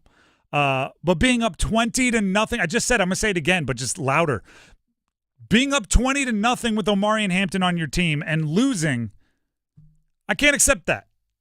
I wanted to put you off the podium for that reason, and Wake just kind of one-upped you in the wrong direction. There's some good, don't get me wrong. There's some things to build off of, but at a certain point, you just got to win the game. It's I don't care if it's ugly, you find a way to win. It's Alabama, right? Alabama was up $1 billion against Georgia, and Georgia climbed all the way back, and then Alabama found a way to win the game. That's, the one more play is all it would have taken for UNC to probably have a silver medal. Just one more play that they couldn't come up with for a quarter and a half. Starting when I think they took the 20-0 lead 8 minutes left in the third quarter. Yeah, it was about 8:23 left, if I remember correctly. From that point on, I don't remember many good plays. No. There's some, they forced Duke turnover on downs, or is that now a highlight? Some penalties on Duke, is that a highlight? One play. I think that's all it would have taken. One big play in the last quarter and a half. Couldn't figure it out. Silver medal, NC State. Got to win. 24-17 win over Northern Illinois at home. I have to admit, this whole podium, outside of who's gold, that one feels okay. This whole podium doesn't feel good. No, it's not the strongest podium. I feel bad having NC silver. They had 171 yards of offense. Yeah. But what options do I have? I can't put UNC. I can't put Wake above them. I mean, you won. You won at home against a group of 5 school, what you're supposed to do if you're an ACC school. I want the silver medal to go specifically to the NC State defense. That's fair. At least they responded. They took it personal after Clemson. They showed up. The points are theirs, essentially, in a lot of ways. They forced turnovers. They got after Northern Illinois. The offense, when you receive your silver medal, look to your defensive buddy and say, thank you. That's the only way to handle this. That's okay. You get yours first. Yes. You get to be like Leitner on the Dream Team. You're just along for the ride. Right. Appreciate it, MJ. You're there. Gold goes to Duke. Yeah. 21-20 win over UNC in Durham. We're going to talk about how impressive that is. Maybe not from an execution standpoint, but from a program culture standpoint. Being down 20-0 and 22-0 and finding a way to win that one 21-20. It's a feather in the cap of the grit of that team. So give Duke their credit. They're the gold medalist. That's the podium. Off the podium, Wake, bronze UNC, silver NC State, gold goes to Duke. I'm going to quickly dive into that Duke-UNC game again. If you want, we'll open up the phone lines later on in the show so you can start lining up. Heister Automotive Group hotline, 919-860-5326. To me, the UNC coaching staff has a lot to answer for after giving up the lead to Duke. I'm of the belief, and maybe this is because I'm a former quarterback, you should never lose a 3-score lead that late in a game. Ever. Like, it's just kind of like there's no but, there's no well actually. Protect the football, run the clock. I'm not saying completely like don't go prevent defense, but you should be able to play the game a little bit. Jacoby Criswell completed just 54% of his passes. That's a cardinal sin of playing with a lead. If your lead was up and growing the way the UNC lead was, the play caller and the quarterback should progressively, and it doesn't have to be talked about, you should just understand awareness, get more and more conservative with your decision-making, more and more checkdowns, right? More and more high percentage passes, more and more throws to your tight end, more and more until eventually you're completing 70+% of your passes. Here's the thing that really, really upset me. And I went back and counted because sometimes you watch a game and you feel like you have a flow for it, like, oh, this – and then you go and look at it. Oh, no, actually, the stats say otherwise. Omarion Hampton had 29 carries and 4 catches. That's very good. If you remember last week, I said Omarion Hampton, get him 27 carries, and then, that's the baseline. That's the minimum, and then decide how many more you need. 29 carries and 4 catches, that's good volume. Here's the problem I have. He only had 6 after they took a 20-0 lead. 6. That's 23 carries before they took the 20-0 lead, as they built the 20-0 lead, and then 6 after they took a 20-0 lead with over 8 minutes in the third quarter. That is 5 drives. Granted, one of them you're behind and you're trying to fly up the field. 4 drives, 6 carries. Now you may say, well, that's the timing and the game flow. Duke, from the moment they fell behind 20-0, got Star Thomas 18 carries. The game flow says that should be flipped. The team with the 3-score lead starts pounding it to their running back or continues pounding it to their running back. The team with a 3-score deficit has to start slinging it to make up ground. Even Duke was able to get 18 carries to their running back from 8 minutes in the third quarter on. UNC couldn't. And oh, by the way, there were 3 carries to Peyton Jones also for Duke. So they had 20-plus carries after falling behind 20-0, and they came back. Now, I feel like I'm oversimplifying. Is it more complicated than that? Yes. But you can't get to the complicated stuff without starting with the basics. There's one thing I fully and completely trust about UNC's offense, and it is Hampton with the ball in his hands. I like Nesbitt. I like Copenhaver. I like McCollum. I like Jones. But right now, Jacoby Criswell is making his second start, and he's completing 53% of his passes. He's the one that's responsible for getting them the ball. Unfortunately for that means Hampton is what I trust. Mac Brown spoke to the media, obviously, and was asked what went wrong in the second half for the Tar Heels. We really didn't play well on either side the second half. And when you don't play well on offense, you don't keep the ball. I looked up that when we did have the drive right after the halftime, there was 9 minutes left in the third quarter, so I felt pretty good. I thought that we got a chance because we at least got some points, but we had a holding penalty because that should have been a touchdown, and we had just made a first down inside the 5. So I don't know. We stopped the run completely. We were doing the same stuff the second half, and we didn't tackle him as well. So I don't know. We'll have to go back and look at it. I thought they tried. Thought everybody was into the game. Everybody knew how important the game was, and everybody knows how important this game is to us, our university, and our fan base, so it wasn't that they didn't try. Nobody is saying you didn't try. We're saying the execution wasn't there. The setup wasn't there. They weren't put in the best positions to be successful. Let's look at it from the Duke standpoint. It's hard to remember, and I'm sure there are examples, but they're just not front of mind for me, of a new coach having as much buy-in from his team as quickly as Manny Diaz has that Duke team fully bought in. I don't want to say easy, but it's easy. No, I'm going to say easy. It's easy to have everybody bought in during a close back-and-forth game. When they score, you score. They score, you score. Because it feels like you're in it. It's even easier to have everyone bought in when you have a lead, right? When you're up 20-0, everybody loves what the coach is doing. Being down 20-8 with 8 minutes left in the third, it's more difficult to have everybody bought in. Fingers might start getting pointed. But they didn't waver at all. I brought it up right from the moment they went down 20-0. Star Thomas had 18 carries. Now, you may say that's just a commitment to the run. I say he went bananas. 18 carries, 122 yards, and a touchdown. 2 catches for 45 yards and a touchdown. Peyton Thomas, I said Peyton Jones earlier. I think it's Peyton. Either way. Peyton, their other running back, 3 carries for 35 yards and a touchdown.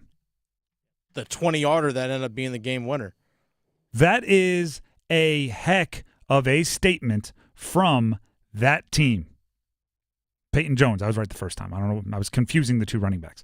Peyton Jones had 3 carries for 35 yards and a touchdown. They went down big, and 20-0 is big, and realized they could bully the other team and just methodically mowed them down.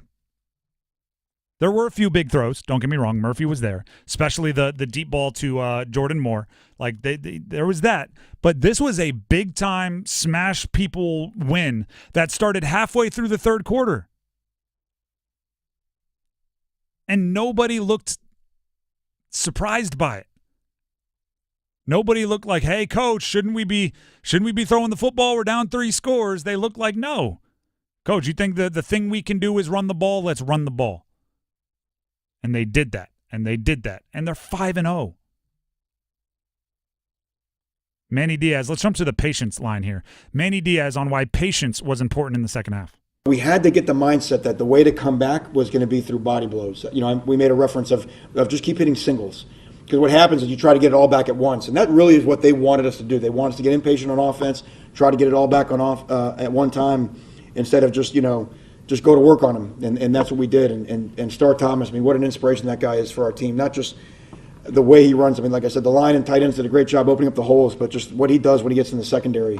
It just felt like he got stronger and stronger as the game went on. Oh, for sure. The last quarter and a half, he had 122 yards rushing and like 40 yards receiving. I would say he was better at the end than at the beginning. Dennis, you brought up a good point. I don't want to say eerily similar because UNC's offense was performing at a higher level last year. Rightfully so. They had NFL talent there. But it did have flashes of that Georgia Tech comeback from a season ago. Yeah, how did Georgia Tech come back and win that game? Running the football. Ball. And that is an unusual way to give up multi-score leads, is to let the other team pound the rock. Like if you're completing, chunk plays, long passes, getting out of bounds, stopping the clock, incompletions, stopping the clock, and you come back, we've seen great quarterbacks lead those in the past, but it's kind of rare to get up multi-score, 3 scores, and have the opposing team decide we're going to run the ball to come back and have it work. And it's now happened 2 very obvious times in the last 2 years against UNC. So there might be something there that they need to evaluate. And might not even be the right term there. That might be a definite. The Drive with Tim Donnelly, 99.9 The Fan. It is a Monday sound off, so we'll take a caller or 2 right here before hearing from Doug Warf, president of the Carolina Hurricanes and the Lenovo Center, coming up after the break. Right now, we have Charles in Charlotte wants to sound off on the Panthers. Charles, we appreciate you for calling in. What do you want to sound off on? Hey, short-term listener, just started with Spanish show. And enjoy the content so far. Appreciate it. Thank you. As a Panthers fan, I was at the game yesterday, and there's a difference in environment and play since Andy Dalton took over. But my take on the Panthers is different, where I don't believe Evero is actually a quality defensive coordinator. He just inherited good defenses. Interesting. There's been a setback on defenses since he took over. And Denver stayed the same even after he left, where they've even gotten better on defense. All right, Charles. Giving up 70 last year. I like it. A little spicy. I'll call back in anytime. I'll entertain it. I'll look into it. Yeah, this might be a conversation we have later on this week. I want to look into the improvement or regression of defenses that he's taken over. He's been at a few different places, so I don't have those numbers off the top of my head. So we'll see. I will say the regression from last year to this year for the Panthers, there's some personnel stuff that I think could explain that. But if it is a theme time and time and time again, it'll be something we'll entertain. Do we go back to Tyler here? Tyler in Raleigh, the UNC fan, is back again. So let's hear it. Tyler in Raleigh, North Carolina fan. What do you have for us this time? Oh, not much to say here. Just a little quick victory lap. I didn't think I'd end up getting a win this weekend after all, but we ended up pulling it out. Thanks to everybody in the camp. Listen, I love what Jeremy said at the beginning, which is like, this is fun. This is what it reminds me of, being back home in Anger, talking with my uncle, who's a Duke fan, and we just go back and forth. And I love what he said. I totally agree. Again, happy for little brother Duke, and can't wait till we meet again. Appreciate the call. Thank you very much, Tyler. I like that he threw the little brother in there at the end. It was getting too complimentary. Yeah. There was too much too well fought, and then the little brother line. Rivalries. Again, it's not like personal. You're not talking about it's team versus team. Yeah, trash talk is warranted. Some would say necessary. The Drive with Tim Donnelly, 99.9 The Fan. Speaking of that Heister Automotive Group hotline, we are going to welcome Doug Warf, president of the Carolina Hurricanes and the Lenovo Center, to the show next to not just talk about the team as they prepare. I believe it's 11 days till the opener, but also what the team is doing to help out those affected by the storms across the state. Doug Warf joins the show next. Stick around. Keep pounding. Panther Talk, Panthers Playbook, the Paw Print. Follow your Carolina Panthers all season with us. Dalton is in empty. Here's the snap. Pocket holds. Andy fires downfield. 1-6. Touchdown. End zone. Center cut. Deontay Johnson. Your home for complete Carolina Panthers coverage. 99.9 The Fan, the Triangle Sports leader. It's bow time. It's not just football season. It's tailgate season. And that includes every kind of football, whether it's got goalkeepers or goalposts. The kick is good! Because it doesn't matter where or how you tailgate. When you've got crispy chicken and fluffy buttermilk biscuits from Bojangles, your tailgate is better than great. It's legendary. Head to Bojangles and order your tailgate box with boldly seasoned chicken, fixins, biscuits, and legendary iced tea today. It's bow time. Planning a tailgate? Then it's bow time. Bojangles has everything you need for the perfect tailgate, no matter how many fans you're trying to feed. There's the original tailgate, the super tailgate, and for a really big crowd, the jumbo tailgate special. And if you like your chicken off the bone, choose the Supreme's tailgate special that includes 12 perfectly seasoned tenderloin fillets. So grab the tickets, get that Bojangles tailgate special, and go. It's bow time. At the UPS Store, we understand the importance of a first impression. That's why we're here to help you put your best foot forward and be unstoppable with our printing services. With high-quality paper stock options, banners, business cards, menus, and more, we make sure your small business stands out and your message reaches the masses. After all, we're the one-stop prints that pop store. Most locations are independently owned. Products, services, prices, and hours of operation may vary. See Center for details. The UPS Store. Be unstoppable. Come into your local store today and get your print on.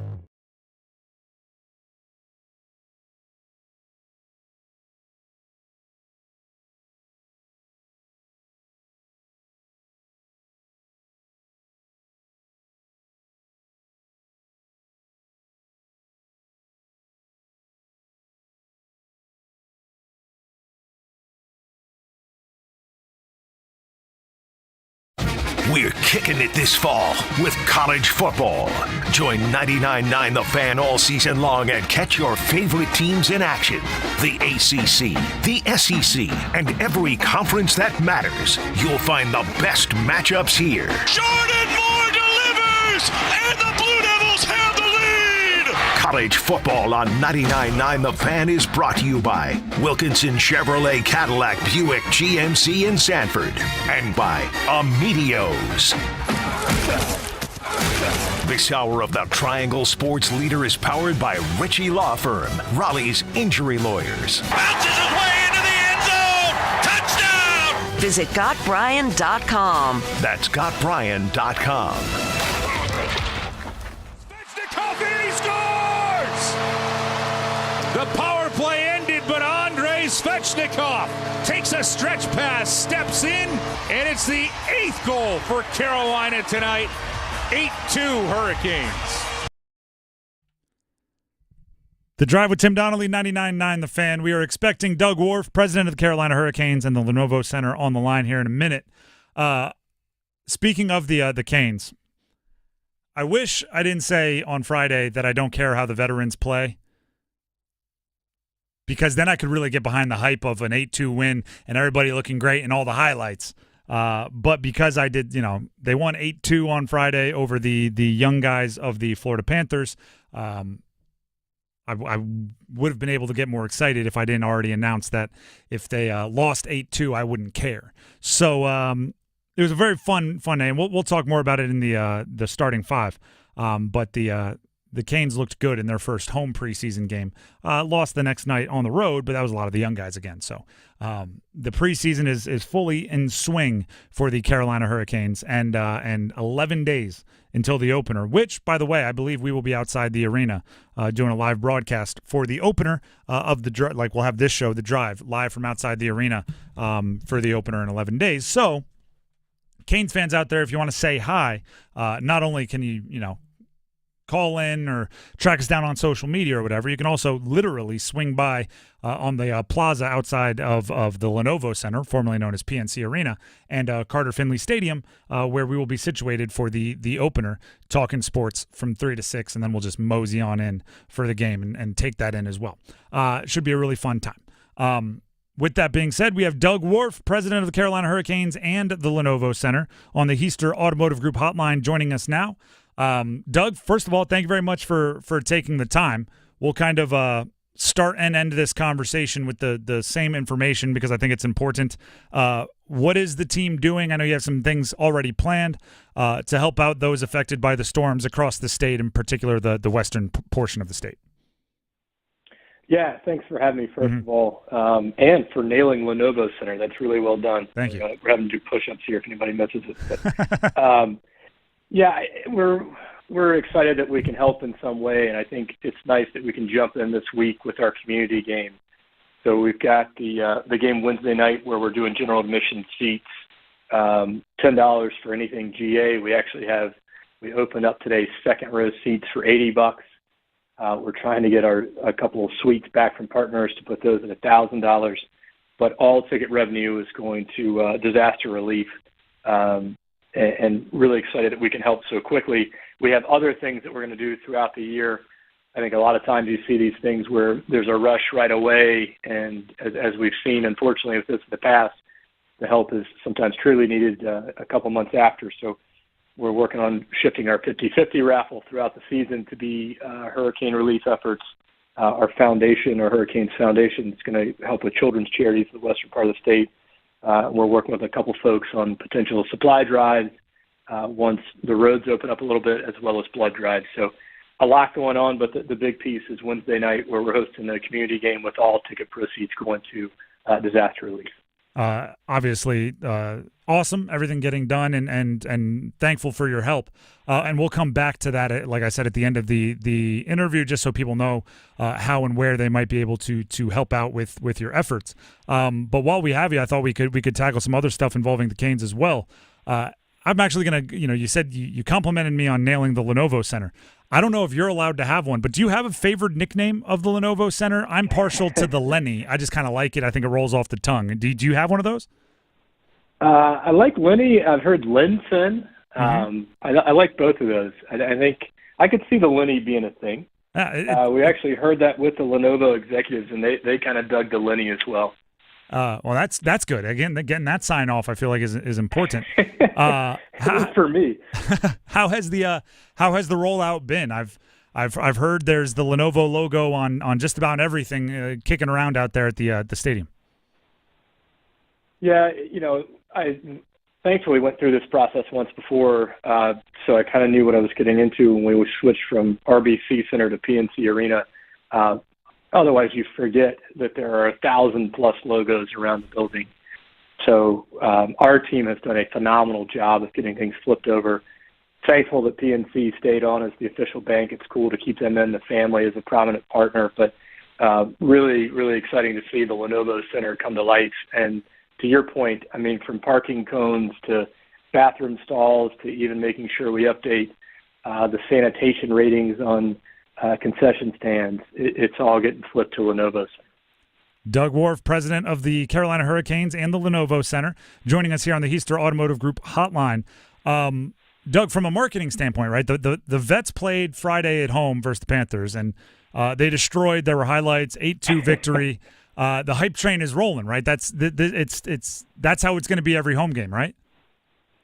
Yeah, I'm going to say yes. Why not, right? What are you going to hold me to on that?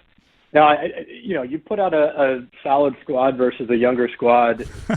Sometimes it doesn't work out for you in the preseason because the younger guys are battling harder. So I was really impressed with what our team did Friday night. Which I think brings us to today, 11 days to the opener. What's left on the to-do list? Are we ready to roll? I would love to say we're ready to roll, but I'd be lying to you, Tim. So we've got some things on the business side that we're still buttoning up, but yeah, I think we're really close. And I applaud our team when we've got these things like emergency relief that we want to get into. In years past, this might have thrown some people off, but everybody's been willing to jump in because I think we have done a good job of getting prepped for opening night. I think now we're all just like fans, just like you, kind of seeing the last couple spots. There's a lot of battles. I think as we talk to the hockey ops guys, there's a lot of excitement around how some of the new guys are fitting in. And I think there's a lot of excitement coming out of the locker room as to how I think the locker room is gelling. So from that standpoint, I think they're good. I think the business side, we got to tighten up a few things before opening them. You've obviously, and I don't know if everybody is super familiar with your history, but you spent quite a bit of time with the Canes, then went away for a few years, and now you've come back in this offseason. Now that you've been in this role for a little bit of time and there's maybe, I don't know, sometimes it takes me years, but the kind of new guy feel has worn off a bit. What's kind of the biggest difference, right? The last time you worked for the Canes was in 2017. There was new people involved, new everything, really. What's kind of the standout difference from you from a kind of a franchise standpoint? There's a few, and I think the support is the biggest piece. I was gone for 7 years, and one, the team's been really good on the ice, which has been tremendous. So kudos to all involved, especially Coach Brennamore. I think the other big piece there is just you've got more time in the market, and there's more generational fandom being passed down. And I think that's what's exciting for me to see is, maybe 15 years ago when you'd drive to Wilmington or even drive the western part of the state, you'd have to explain what the Hurricanes were. Now there's none of that. There's a lot of excitement around the team. There's a lot of people who know more about our prospects than I do at this point. And that was never the case prior. So I love seeing the passion around our team and the amount of people that are here. And that leads to us being at, 85 to 90% capacity right now for every game and only having a handful of tickets to sale. And, 7-8 years ago, that was we would probably have 7,000 or 8,000 seats still to move for opening night, which is lead to that question you asked me about earlier. That's a big difference from where we are. And it's perfect kind of segue back into where we started, right? You mentioned you go to the western part of the state, you're going to see some Canes fans, you'll see the stickers on the back of cars and everything else. With Wednesday or any of the other kind of initiatives that you have, meaning Wednesday, the community game, and there's proceeds going towards the storm relief. How can people get involved if they want to help, if they want to join forces in helping what's going on in the western part of the state with the storm damage? How can they do so? Yeah, so if you can't make it out, all of our funds are going to the North Carolina Disaster Relief Fund to make sure we blanket the western part of the state as much as possible. Even online, if you go to Ticketmaster, we're going to have just donate buttons in there as well. We're going to have lots of ways to donate Wednesday night if you're here, but we're going to keep that rolling through the first part of the season. We'll have a lot of that out there. But Wednesday night, $10 GA seats. We were at 11,000 and some change yesterday. We've sold almost 3,000 seats. So we've sold a lot in the last day, which is fantastic. Shows the excitement around people coming out. Would love to get the building to capacity for Wednesday night to show the love for the western part of the state and all that's going on there. But we'll have ways over the next 2 to 3 months where people get involved. I'm excited. We aren't ready to announce it yet, but our 50-50 raffle, we're working on some really cool ways to run that through the end of the year where all the funds will go to relief efforts as well. And Dennis just jumped in my ear with a detail, so I want to make sure you have the opportunity to bring it up. Is there a free parking element to this Wednesday game? There's a free parking element to it, yep. And we would accept any additional donations, but we're covering parking for everybody on that game. And then we'll have some discounted concessions inside for some of the more popular items. But we'll have a really killer auction that night as well. We're getting together a lot of cool auction items, chances possibly to meet players after the game and receive a game use stick from players. Trying to put together a lot that would roll out on Wednesday, and then we'd carry a lot more probably through opening night. So our goal is to keep presenting options and fun ways to get something for your donation to help those relief efforts. Doug, we appreciate all that you're doing, and you know, as we kind of alluded to, being 11 days to the opener, I'm sure you have a lot on your plate regardless, and adding this just makes more, but we appreciate everything you're doing, and if there's any way we can help out, don't hesitate to reach out. We'd love to help. Tim, thanks so much for that. I really appreciate it. Once again, Doug Warf, president of the Carolina Hurricanes and the Lenovo Center, talking about everything they have going on. How about that? You might be able to help out and meet some Canes. Help out and get a game use stick. I mean, now we're doing things the right way. They're really helping out. Go to a Canes game for $10. Don't have to pay to park, and your money is going to go to help people. That's win-win-win-win. That's win-win-win-win. It really is. Win-win-win. And it's a preseason game, so even if you lose, you won't be that upset about it. It's kind of a win-win-win-win-win-win-win-win. They're playing Nashville, by the way, on Wednesday, so it should be a fun one. The Drive with Tim Donnelly, 99.9 The Fan. Before we fully move on, Tim Donnelly here for Miller Lending, home of the no-cost loan. And again, I was texting with Gordon Miller over the weekend, Gordon Miller of Miller Lending. Let's be clear here. When we say no closing cost loan, you're not just rolling it into some other cost and fee, right? It's not, hey, soda is free, but ice is $20. It's not just taking the cost of something and putting it somewhere else. It is a no closing cost loan. Gordon's been doing them since 1987. No third-party fees. Zero means zero. Might be the easiest way to say that. So despite what others may say, it is a no closing cost loan. Stop paying closing costs each and every time you refinance, because that's money that's just coming out of your pocket, and it doesn't necessarily have to. Give them a call. They can explain further. 919-447-3377. That's 919-447-3377. Or you can visit them online at millerlending.com. That's millerlending.com. Miller Lending is an equal housing lender, NMLS number 250-2146. We're going to take a break. When we come back, the starting five, and we will get into those Canes preseason games once again, the college football from over the weekend, the Panthers, and much, much more. Stick around. We're kicking it this fall with college football. Join 99.9 The Fan all season long and catch your favorite teams in action. The ACC, the SEC, and every conference that matters. You'll find the best matchups here. Jordan Moore delivers, and the Blue Devils have the lead. College football on 99.9 The Fan is brought to you by Wilkinson Chevrolet Cadillac Buick GMC in Sanford and by Amedios.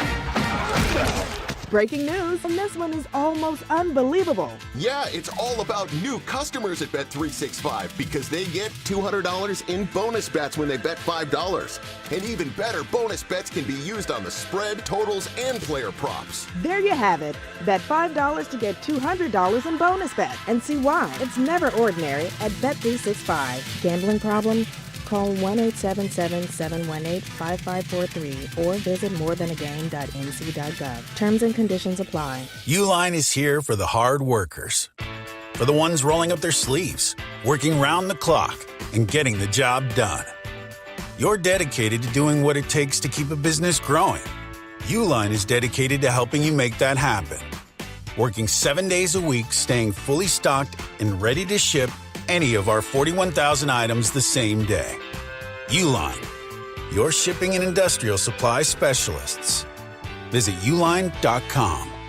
With Wendy's, breakfast burrito is everything you want for breakfast. Fresh cracked eggs, seasoned potatoes, American cheese, cheese sauce, bacon or sausage, all rolled up into one warm tortilla. Want the boss of breakfast burritos? Gotta be Wendy's at participating U.S. Wendy's. Our state's future begins with our students. That's why the North Carolina Education Lottery has contributed over $10 billion to education. Through scholarships, school construction, support staff, and pre-K programs, lottery dollars move our state forward, helping students become the best versions of themselves. Visit movingncstudentsforward.com and share how your student or school community has benefited for a chance to earn $2,000 for your story. Must be 18 to play. Problem Gambling Helpline 877-718-5543. Hey, John, why so glum? I just got let go. The company's downsizing. This is the third time in the last 2 years. I'm done with this. Have you thought about My Computer Career? I've heard they can train you for a career in IT in just a few months, including cybersecurity and the basics of AI. And you don't need prior training or experience. Now that's a recession-resistant career. Wow, thanks. I'll check them out. Go to mycomputercareer.edu and take the free career evaluation. mycomputercareer.edu. Financial aid is available for qualified students, including the GI Bill.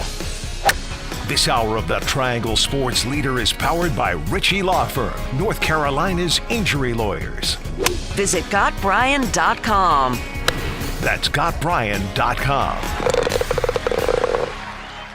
WCMC HD1 Holly Springs. Take us with you on radio, web, app, Alexa, and YouTube. 99.9 The Fan, the Triangle Sports Leader. Good afternoon, everyone. I'm WRAL meteorologist Mike Mays. Mostly cloudy skies tonight. Showers and storms till roughly about midnight. 68 the low.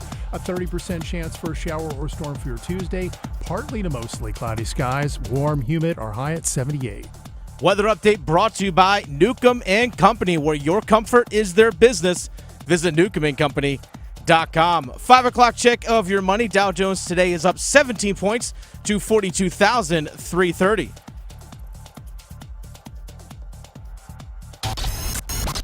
It's 5 o'clock. Time to serve up the biggest sports stories of the day. Here comes your starting five. The Drive with Tim Donnelly, 99.9 The Fan. It's a Monday, but it is 5 o'clock. It's always 5 o'clock somewhere. Right now, right here. It's 5 o'clock.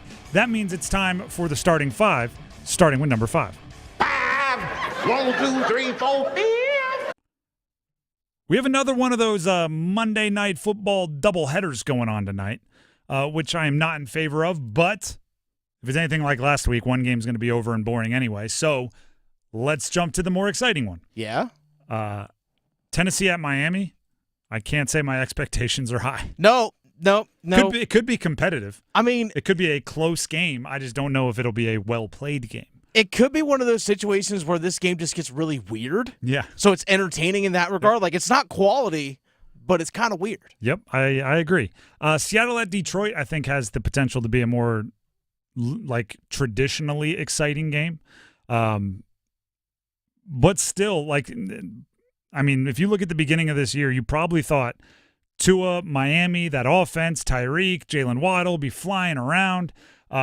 Tennessee, Will Levis has been nothing if not exciting because you never know if or when he's going to do a head spin, throw it to the defense, and then, do something crazy.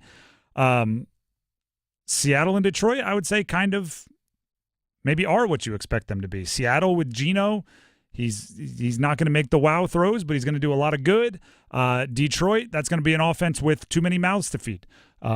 Whether it's Amon-Ra St. Brown or Laporta or Gibbs or Montgomery or Jamison Williams, or like they've just seemed to always have another somebody that is being left out, which is a first world problem. If I'm looking at Monday Night Football, I'm usually looking for, unless one of the few teams that I care about are playing, I'm usually looking for gambling opportunities. I am staying the heck away from Tennessee at Miami because, I mean, I think have they announced they're going Tyler Huntley at quarterback for Miami? I think so. Or are they rolling out an injured Skylar Thompson? Either way, I don't like that. And Will Levis, he's equally as liable to go do something crazy. Mm-hmm. So I don't like either of those. Seattle and Detroit is, if I were gambling, is where I would look. I like Amon-Ra St. Brown to have a big game today. I think he's been a little more quiet than they'd like him to be, and Monday Night Football is as good a time for a breakout as any. I'm not the biggest fan of the dual game. I don't like it. But here's where it works. Because like you mentioned last week, one game stunk because it was a blowout, and the other game was super competitive. It's like, okay, I'm just going to go watch that one. And I think it's smart for ESPN and Disney just to say, hey, you know what? We have two networks that are showing games. You can watch both at the same time depending on what kind of TV provider you have. But if one game's bad, I'm just going to flip to the other one. So guess what? It means you're watching football on their network. It's kind of a smart move. I understand it all. I wish there was still one game. Sundays, I'm prepared. Sundays, I'm like, all right, I'm going to have to pay attention to 7 different games. I'm going to have one on the TV. I'm going to have one on the computer. I'm going to be refreshing stats. I know what I'm looking for. Monday, it's after work. You're not as refreshed. You're not as relaxed. It's just give me one place to point my big dumb eyeballs, and I just want to watch. I don't want to have to be flipping back and forth. Or the dual screen. I'm not a fan of dual screen at all. I don't like, every Saturday they're like, watch all the ACC games, and 4 of them. I can't do it. I get confused. Maybe I'm dumb. Again, I'm open to the possibility. But I end up like watching one game, the sound's coming from another. I'm confused as to what the announcers are saying. I end up watching a commercial for like 15 seconds, even though there's other games that are on other parts of the television. I just don't like it. I know. I just don't like it. That's number 5. Let's jump to number 4. 1, 2, 3, 4, all together. I said this earlier. I wish there was more that I believe could come out of a preseason game. Because the Friday preseason Canes game was a good time. I mean, it was. Yeah. The vets played. It was most of the opening day expected roster. And they lit it up. Multiple points for, what was it? Aho, Jarvis, Carrier, Burns. I have it written down here. Chatfield, Gostisbehere, Sean Walker led the team in points. Mm-hmm. The highlights were juicy, right? You got a little toe drag from Seth Jarvis. There's good there. They won 8-2. But I have to not care. I'm required to not care. And Rod even said it after the game. He goes, we played a minor league team. It's supposed to look like that. Yeah, but even if they lost 8-2, I wouldn't go like, oh, that minor league team is better. I would go, oh, they did not get up for this game at all. Like, if I don't care if you lose 8-2, I can't care when you win 8-2. So, I mean, like, a bunch of the young guys were in a 5-4 OT, lost the next night in Florida, and guess what? Don't care about that one much either. Not saying I don't care about the game. I want to see the players develop. I want them to stay healthy. I like that Jackson Blake is one of the young guys, seems to be finding a way to be productive in every situation, whether it be a prospect camp, whether it be one of the minor league games that he's played in. Do I wish Felix Unger-Sorum reached a goal or an assist or something? I guess. But not enough to have like an opinion about it. It's just kind of like, I guess that would be nice.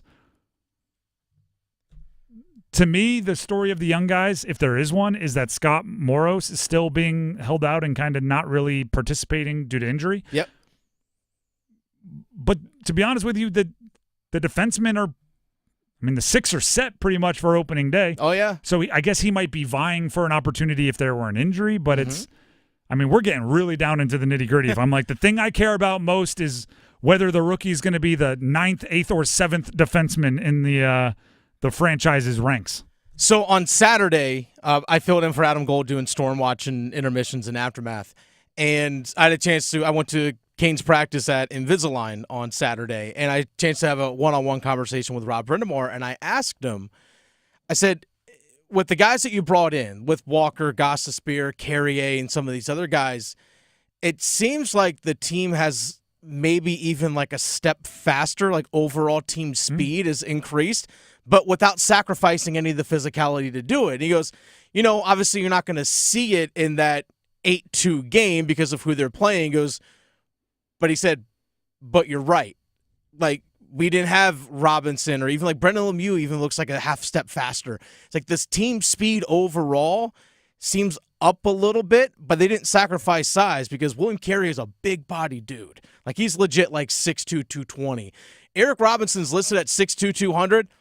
He's bigger than 6'2", 200. And the guy can skate really well, too. And Lemieux is a bulldog. On the Dave Canales, on the Dan Morgan dog scale, the dude's a full-on bulldog. But these guys also can skate really fast. So the team speed seems like it's elevated a little bit, and they didn't sacrifice size and physicality to do it. So let me the natural next step. So much of what the Canes do is possess the puck. Mm-hmm.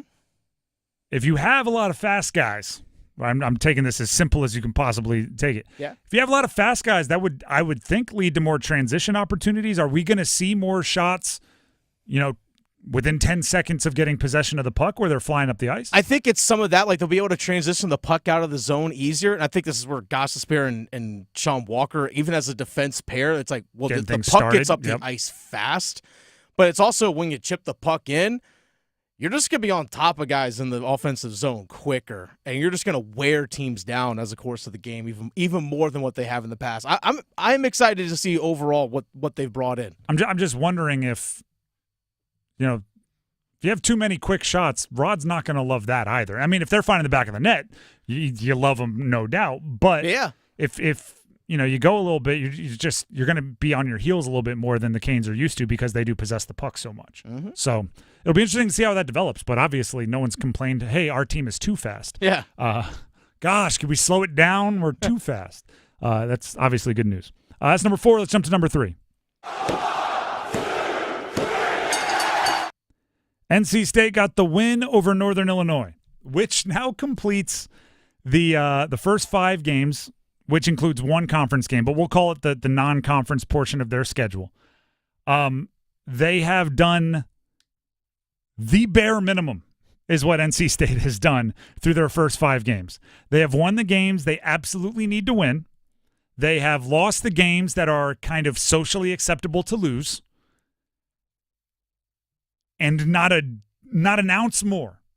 They've lost to the teams that it is socially acceptable to lose to, but they didn't just lose.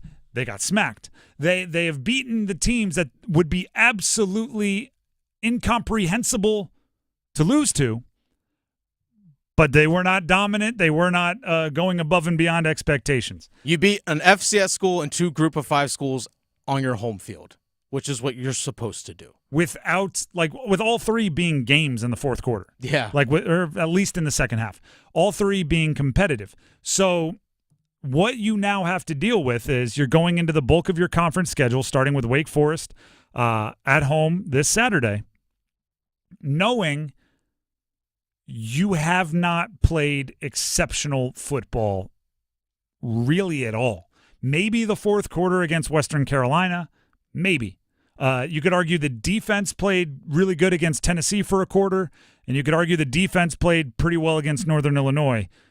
Maybe the offense at times against Clemson with a freshman quarterback. We're really getting specific with when this team has played well thus far. The good news is you haven't really suffered the knockout blow, right? You haven't lost to a Group of 5 team or an FCS team. You haven't.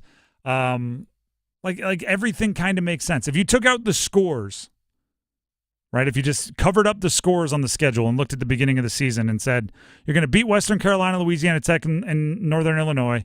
You're going to lose to Tennessee, who's number 14 in the country. You're going to lose to Clemson on the road, who's number 21 in the country. I'd go, all right, it's doable, right? If you tell me if you tell me they're close games and the losses, I'm fine. You can still go win the ACC. But then you start painting the picture, and it gets a little bit more squirrely than that. And that's how I look at Northern Illinois, right? Dave Doran is in the postgame presser saying you don't get mad at wins. Do we have that audio? Go ahead and bring that up. Thank you. You don't get mad at wins. You don't get mad at wins. And I'm going like, all right, but you darn sure didn't do anything extra. Here's Dave Doran after the win. We're playing a freshman quarterback, and we're putting a lot on that kid's shoulders. A lot. And I'm proud of CJ for taking care of the football today. But we have a lot of growth there. At the end of the day, I'm proud of our offense for not turning the football over. And I know people are upset we didn't have enough yards, this, that, and the other. Don't be mad about winning. Don't be mad about winning. That was a hell of a team win. Don't be mad about winning. No one's mad about winning. Nobody is mad because you won. I want that to be very, very clear. If people are mad, it's because you got outgained yardage pretty emphatically. You had less passing yards. You had less rushing yards. You had less first downs by a significant margin. You and your defense, give them credit, forced 4 turnovers. That allowed you to win by 1 score. Not mad at winning. Never mad at winning. Celebrate wins.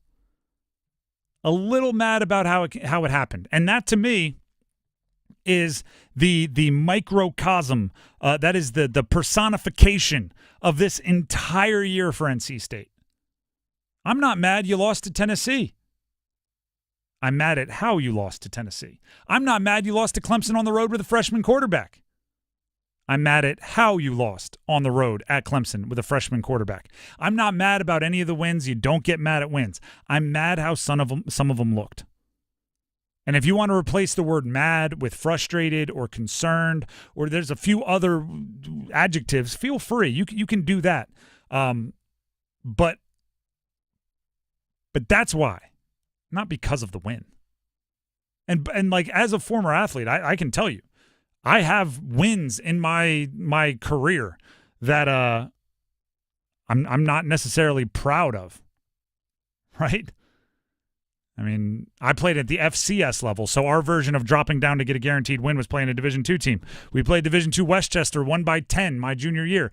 I'm not sitting here saying don't be mad about that win. I'm sitting here saying be mad about that win. Should have been by 40. Gosh, those games are the ones that stick with you. Why the heck do I remember a 10-point win over Westchester as clearly as I do? Don't like that at all. I can tell you the play. It was at Dallas, which is a draw play. We had a 40-yard touchdown run at the end to seal it. You shouldn't need that against Westchester. And you shouldn't need the defense to play as well as NC State's defense did to beat Northern Illinois, as complimentary as you are of Northern Illinois. That's number 3. Let's go ahead and jump to number 2. Just the two of us. I'm going to keep the same energy that I just gave to NC State, but I'm going to rotate it. Meaning, Duke, you get it in the first half. UNC, you get it in the second half. Duke going down 20-0 to UNC. I don't love that for Duke. UNC giving up the 20-0 lead and Duke winning. I don't love that for UNC. First of all, let's jump to the Mac Brown of it all. I think that the UNC football team, the coaches, have a lot to answer for. The coaches can't win games, all right? I think that it's a collaboration, right? You can call the perfect play with the wide open wide receiver running down the middle of the field. If the quarterback overthrows him, doesn't matter. If the wide receiver drops it, doesn't matter. If the offensive line misses a block and your quarterback gets hit as he throws it, doesn't matter, right? You need the collaboration. However, once you get ahead by 20, I do think coaches have more influence over that game than they do in so many other situations. Coaches have a lot of influence over holding victories. How much do you pare back the risk? How much do you play the field position game? How much do you make the other team go the length of the field over and over and over while you run the play clock down as much as you can? That's coaching decisions. UNC didn't do that very well in the second half yesterday. Mac Brown was asked what went wrong in the second half. This is the coach's answer. We really didn't play well on either side the second half. And when you don't play well on offense, you don't keep the ball. I looked up that when we did have the drive right after the halftime, there was 9 minutes left in the third quarter, so I felt pretty good. I thought that we got a chance because we at least got some points, but we had a holding penalty because that should have been a touchdown, and we had just made a first down inside the 5. So I don't know. We stopped the run completely. We were doing the same stuff the second half, and we didn't tackle him as well. So I don't know. We'll have to go back and look at it. I thought they tried. Thought everybody was into the game. Everybody knew how important the game was, and everybody knows how important this game is to us, our university, and our fan base. So it wasn't that they didn't try. Can I push back on something, Mac? We stopped the run game completely. He's talking about the first half. We did the same things in the second half. Didn't tackle as well. It is possible that Duke made an adjustment at halftime. It is possible that the things you were doing in the first half that were working wouldn't work in the second half. And right, you have to be prepared to counter the counter, if you will. Manny Diaz was asked what his challenge to the team was at halftime as his Duke team made a second-half comeback. This was Coach Diaz's answer. We talked about it at halftime, that we had a chance to do something legendary, and that would require all of our belief in ourselves and in each other. And the way that Carolina was defending us, they were making us go the long way. They had really changed their coverage structure to eliminate one-on-ones down the field and grind it out. And we challenged our offensive line and our defensive line at halftime to take over the game. And I thought without a shadow of a doubt, that's exactly what happened. And I thought we dominated the line of scrimmage in the second half. I love those challenges. Let's be legendary. Sounds like a Brad Pitt speech from Troy or something. You got to be immortal. But sometimes that's what you need to hear. One of the things we used to yell on the sideline was people remember comebacks. And the kind of point behind that was if we just came out and we won this game by 2 scores, we were ahead at the end of the first quarter and just powered through, nobody's leaving with a story. But if we get down 17 points first and then storm back to win, now everybody's in attendance has a story. And guess what? Duke fans that were in attendance at Wallace Wade, which by the way looked like it was packed up, looked like it was a fun atmosphere. It was a sold out game. They left with a story. People remember comebacks. I give Manny Diaz a lot of credit for the buy-in from that team. Talked about it earlier. That's number 2. Let's jump to number 1. The one! Panthers lost to the Bengals. Dennis, you were there, and we had one caller mention this, and I wanted to go to you, but we didn't have time. Caller mentioned being in attendance and the atmosphere and just kind of the different vibe. Charles from Charlotte. Are you smelling what Charles is stepping in? Yeah, actually, very much so. One thing I do when I go cover the games down there is to get a feel of the fans. I'll walk around the concourse and I'll walk around like the lower bowl just to kind of get a feel of just the atmosphere. And the energy was so much different than it was 2 weeks ago. And there's something I know Chris Lee and I noted this on Panthers Playbook is that even in the fourth quarter, there were keep pounding chants going. There were let's go Panther chants going on. In the fourth quarter, I was like, when's the last time you had that here? I mean, like legit, like when's the last time you had that kind of feeling at Bank of America Stadium?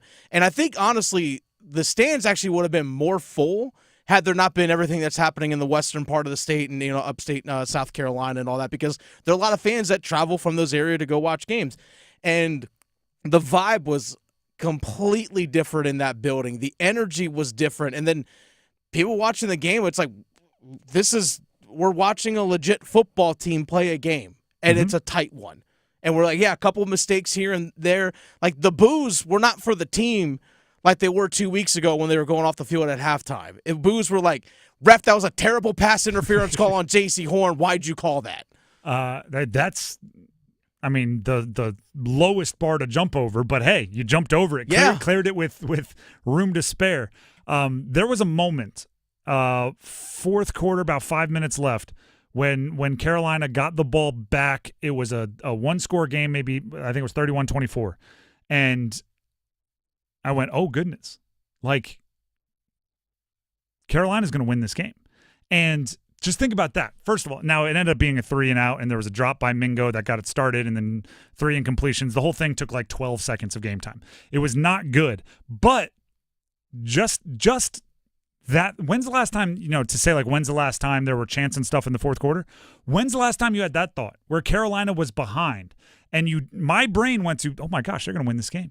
And for that 30 seconds, my brain went to, what is Joe Burrow going to – they're going to be 0-4. And oh, my gosh, Andy Dalton, they're really going to build – he might have a contract extension by next week. Like, the overreacting that's going to happen from this win is insane. And then boom, boom, boom, 3-and-out. And I want to say the next drive, the Bengals got the field goal to make it a 2-score game. Oh, Nick Thurman had the jumped off sides on 3rd and 4. It's like, dude. There was a lot of that. But just the optimism of – they're going to win this game. When they're trailing and they had to go, I mean, it's not like they were on their, going in on the 20 or something. They had to pick up some yards, and it felt like they were going to. Now they didn't, which makes me swivel back and forth between pleased and mad, because part of me is pleased that I had that thought with 5 minutes to go in the fourth quarter. Part of me is mad that the next play after having that thought was a drop by Jonathan Mingo, and I'm going, I thought that was one of the things that didn't happen with Andy Dalton, but it did. It's people are very excited. Panthers fans, I'm not generalizing, but there are many of you that are very excited. The Bryce Young era is kind of over, and the Andy Dalton era has begun. There are going to be remnants. There are going to be pieces of debris from the Bryce Young quote-unquote era that trickle into the Andy Dalton era. The drops were one of them. And even if you don't call some of the Deontay Johnson one drops or the Xavier Legette ones drops, wide receiver coaches call them drops, right? They might not go down in the stats as official drops, but you get 2 hands on the ball, they're drops. Jonathan Mingo was a drop, and Andy Dalton might throw the friendliest catchable ball on the planet. Drops popped up in an aggressive way against the Bengals, and you never know. Catch 2 of them, maybe the whole game's different. Maybe instead of me saying they're going to win this game and then being disappointed they don't, I'd be saying they're going to win this game. And then they won it, which obviously changes things just a little bit. The Drive with Tim Donnelly, 99.9 The Fan. Before we jump and grab some numbers game contestants, here's Dennis Cox. I know a lot of people are excited that the weather is kind of turning into a little bit of a cooler time, and a lot of this rain has gone out of the way. And guess what? That means for a lot of people like myself, it's time to hop back on the motorcycle. Dennis Cox here with my friends over at Law Tigers. My bike's been parked for 2 weeks. I'm not going to lie, it's been kind of frustrated, but I am happy knowing the weather's going to turn. Can't wait to get back on the bike and ride once again. But before you even get on the motorcycle, whether you're a first-time rider, a long-time rider, or you're just getting back into it, a few things you got to know. One, you got to know what's out there for you in terms of like your benefits. What are your rights as a motorcycle owner? This is where Law Tigers comes in. Go to lawtigers.com, scroll down on their homepage. They have a free rider benefit kit. Just sign up for it. It's free. Sign up for it. That way you know all the benefits and everything that are available to you as a motorcycle rider. And accidents do happen. If you're injured in a motorcycle accident, make sure you call 1-800-LAW-TIGERS before you call your insurance company. Insurance companies, they want to pay you the least amount possible. Law Tigers, they're riders too. They understand what your bike and your gear are worth and what you're going through after an accident. Your case evaluation is always free, and they do not get paid until your case settles. Call 1-800-LAW-TIGERS, North Carolina's motorcycle lawyers. Law Tigers is a network of independent law firms who are members of the American Association of Motorcycle Injury Lawyers. Law Tigers is not a law firm. Let's get some numbers game contestants. The winner will win a pair of tickets to the SAS Championship, the SAS Championship at Prestonwood Country Club from Friday, not this upcoming Friday, the next one. October 11th. October 11th to Sunday, October 13th. You'll have access to the exclusive Mellow Mushroom Chill Club on the 17th green for one day of your choice. Just pick which day you'd like to attend. Not only are we giving you the winner, I should say, the tickets, but we're giving you options. We're giving you choice. You get to plan. You pick the day, and we'll hook you up with the exclusive Mellow Mushroom Chill Club on the 17th green for the day that you choose. But if you want to win, you have to play. There's only one way. And if you want to play, you have to call in now. We need 2 contestants. The number to call, 919-860-5326. That's 919-860-5326. If you want to win, you got to play. Call in now. Numbers game next. Pack Therapy is in session thanks to First Horizon Bank. It's Tim Donnelly from 99.9 The Fan alongside legendary Wolfpack play caller Mike Glennon. Every episode of Pack Therapy is your chance to get dialed in with inside information on your team. We'll set you up for every Wolfpack game all season long. And we'll break down every contest, what went right and what could have worked better. Plus, special guests to keep Wolfpack hope alive. Follow and subscribe to Pack Therapy wherever you discover your favorite podcasts or watch on YouTube. Donald Trump's back, and he's out for control. I would have every right to go after them. Complete control. I will wield that power very aggressively. And he has a plan to get it. Detailed plans for exactly what our movement will do. It's called Project 2025, a 922-page blueprint to make Donald Trump the most powerful president ever. Overhauling the Department of Justice, giving Trump the unchecked power to seek vengeance, eliminating the Department of Education, and defunding K-12 schools, requiring the government to monitor women's pregnancies, and Trump has also proposed severe cuts to Medicare and Social Security. Those are Donald Trump's plans. Well, revenge does take time, I will say that. And sometimes revenge can be justified. He'll take control, we'll pay the price.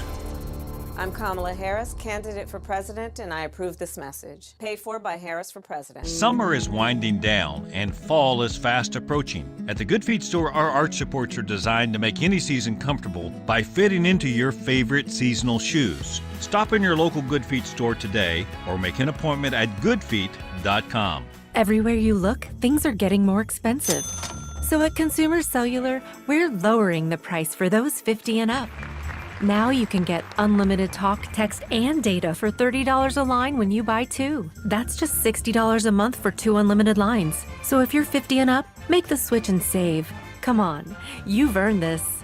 Call 1-888-FREEDOM or visit consumercellular.com today. Requires 2 lines of service, age validation, and credit approval, subject to system and area limits, taxes, and other fees apply. Veterans, the Fed has done it. They've lowered interest rates, the moment we've all been waiting for. And at Loan Pronto, they've lowered mortgage rates along with it. Hey, it's Dennis Cox for my friends at Loan Pronto. Listen, if you're a veteran with a current mortgage rate over 6%, Loan Pronto can now do a streamlined refi, lowering your monthly payment with no income verification and no appraisal. Veterans can now access up to 100% of their home's equity and turn that into cash. You can get 50, 75, 100 grand or more with no junk fees and no hassle, with an APR in the low 5s, so you can pay off all those credit cards, personal loans, and car loans. Veterans typically cut their monthly payments by $850. At Loan Pronto, they respect what you've done for our country, and they show it.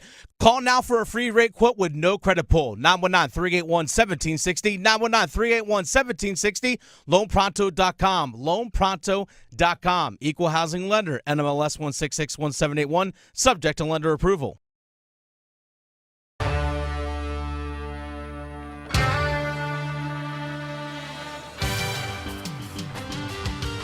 The Drive with Tim Donnelly, 99.9 The Fan. It is time to play the numbers game.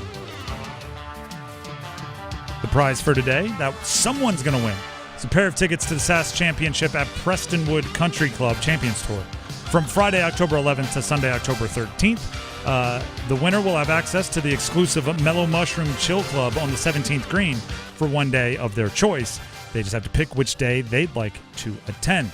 The contestants we have are Adam in Apex and Dale in Raleigh. We have to ask a question, pick our favorite answer to see who goes first. Mondays, it's usually the same, so we will start with Adam. Adam, are you there? Yes, sir, I am. All right. The question for you is, what was the sports highlight of this past weekend? What was the highlight of your weekend? But because we're a sports show, keep it sports.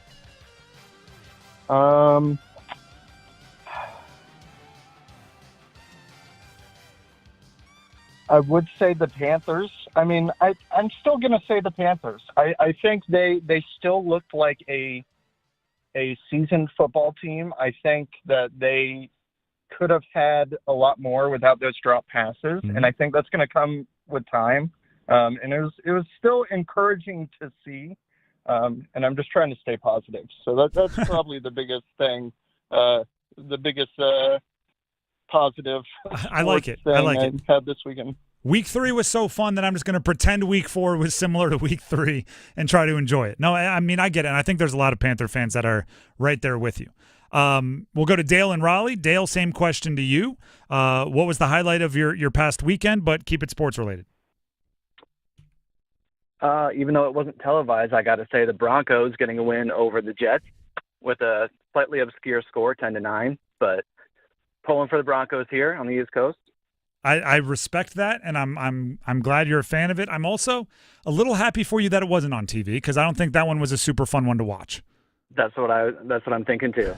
All right. As always, we go to our judge, Dennis. Who's the winner? I mean, I got to go local. I'm going right. to go with the Panthers first. And actually, I've looked at the score. I was at the game on Sunday. And I looked at the score. It was like 10-9 Broncos. And I was going through. I was like, oh, punt. Oh, yeah. Punt. There's just so many 3-and-outs. I know like the weather and stuff was pretty terrible, but I was like, man. Breece Hall had like 10 carries for 4 yards. Literally. It was not a joke. It was ugly on a lot of fronts. At one point, I think it was Bo Nix had like 8 completions for -5 yards. Yeah. The stats were unreal.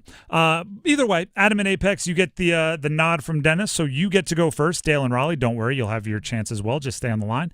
Adam and Apex, are you ready to pick your category? Yes, I am. I can go ahead and save you the time and let you know I'm going Canes Whalers.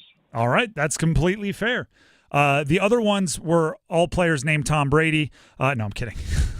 You should have listened to them. No, I'm kidding. NFL, Canes, and Whalers only. You know how this works, I assume, but I'll tell everybody else. I'll give you the team and the player. Give me the jersey number as quickly as you can. 30 seconds on the clock. 1 pass if you need it. I will say the team, even though we know the team in this category, to keep it fair with the other categories timing-wise. Any questions before we get started? Nope. Good to go. All right. Your time will start when you hear the horn. Frederick Anderson, Carolina Hurricanes. 31. Correct. Brett Pesci, Carolina Hurricanes. 29. Incorrect. Darren Langdon, Carolina Hurricanes. 15. Incorrect. Brett Pesci, Carolina Hurricanes. Brett Pesci is 36. Incorrect. Darren Langdon, Carolina Hurricanes. Pass. Hayden Fleury, Carolina Hurricanes. 24. Incorrect. Brett Pesci, Carolina Hurricanes. 36. Incorrect. Darren Langdon. You were closer on your first guess for Pesci. Pesci, 22, I think, is the one you were thinking of.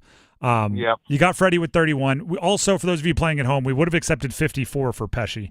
Had also worn that number, but 22 is at least what I think of. Darren Langdon with the Canes wore number 20, and Fleury, who you didn't really get a shot at, wore number 4. Those are the ones you were looking for. You did get one, so it's not a shutout. Stay on the line. We'll see if it holds up. That brings us to Dale and Raleigh. Dale, are you there? Yep. All right. The categories remaining for you to choose from are NFL, Yo Tony, all players with the first name Tony. NFL, Take the L, all players whose last name starts with the letter L. Or NBA, current players only. I'm going to go NBA, players NBA. only. All right. Yeah.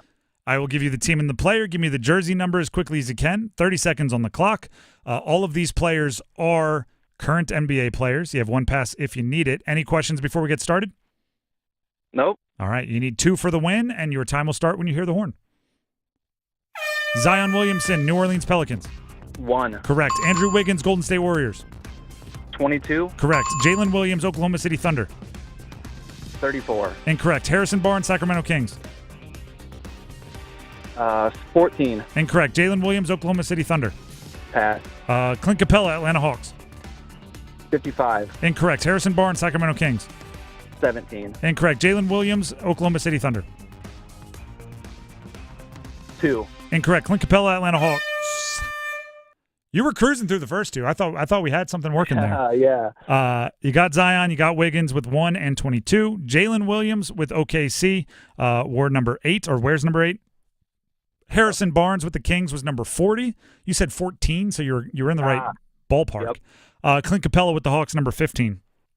Okay. Either way, though, 2 was all you needed for the win, and 2 is what you got.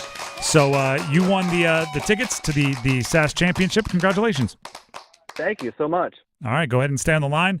Dennis has some info he needs to get from you, and I assume you need to pick your day you'd like to attend. So, again, the SAS Championship. It's a Champions Tour at Prestonwood Country Club, not this Friday, but next Friday. That's October 11th to Sunday, October 13th. And the winner will also have access to the exclusive Mellow Mushroom Chill Club on the 17th green for one day of their choice. They just have to pick the day they'd like to attend. SAS Championship is a lot of fun. Oh, yeah. It really is a lot of fun. Champions Tour, even if you've been to like a PGA event, they're so different because there's so much more accessibility. If there's a great shot or a bad shot, the players are there's quips involved. There's some really cool stuff going on when it comes to accessibility, and LPGA is that way as well. Sometimes the PGA Tour is really, really buttoned up, and not always the best way to make that happen. Little update here. We talked earlier about our support and help. We talked with Doug Warf from the Carolina Hurricanes about the efforts from the Canes to help the storm-ravaged parts of the state. The NCHSAA board, which is obviously high school sports in the state, is expected to meet, quote, in the coming days. This comes from High School OT. You can learn more at highschoolot.com. Our colleagues here at Capital Broadcasting. But the board is expected to meet in the coming days to discuss how to finish fall sports season following the hurricane and all of the damages across the state. Without too much insider or speaking with different administrators across the state, I think it's fair to say that there is significant damage to facilities, communities, sometimes entire towns are dealing with it, depending on where you look across the state. So travel will be difficult. Hosting things, practice, it's going to be difficult. So there's going to have to be some tough decisions made by the powers that be. And I mean, nothing I say here will be a surprise to anybody. We are rooting for everybody to recover quickly. You feel for everybody that is having troubles, and that includes, high school athletes that are going to miss out on opportunities. While, hey, let's make sure the 17-year-olds get to play football is not near the top of the priority list. I am somebody that believes the sports world is important, and I do feel for those athletes. But obviously, there's more important and significant things that need to happen before you get to that point. The Drive with Tim Donnelly, 99.9 The Fan. Before we move on, Tim Donnelly here for Capital Financial Advisory Group. And, of course, that means my guy, Coach Pete. I talk a lot, right? He goes by Coach Pete. That's not just a moniker, right? That he genuinely wants to and can and has 30-plus years of experience coaching people through not just up to retirement, but all the way through retirement. And the similarities don't end there, right? It's not just having a game plan. It's not just being prepared. It's not just setting up a unique retirement plan for you the same way you would set up a unique game plan for each week. It's also the whiteboards, right? I understood it better when a coach drew it out for me. The way I played, the way my brain works, if you said, hey, we're going to have a post on the right, we're going to have a dig on the left, sure, that makes sense. But the moment you draw it up, I'm like, got you. Now I understand, the spatial awareness I need to have and the reads I need to make. Some people are that way. If you are, don't worry. Coach Pete has giant 8-foot whiteboards so you can physically see your financial plan come to life with a process designed to remove the complexities and confusion that often comes with retirement planning. There's color coding. The colors of the markers are color coded, and it's all to prevent what happens a lot, right? Which is you go in and they start talking to you about your retirement money, and it's, we got this money in this bond and this money in this account and this money is at this % interest and this money has already been taxed and this money will be taxed later and then by the end, you're like, sounds good, because you just don't want to ask, you feel embarrassed that you didn't keep up with any of that. Coach Pete, he doesn't play that, right? He wants you to know what's going on with your money, whether it takes 75 whiteboards or it takes a hours-long meeting or it takes emails being sent, whatever it is, he wants you to know what's going on with your money, which gives you a little bit of comfort, right? Knowing that nobody is hiding anything from you. So give them a call, 800-691-3215.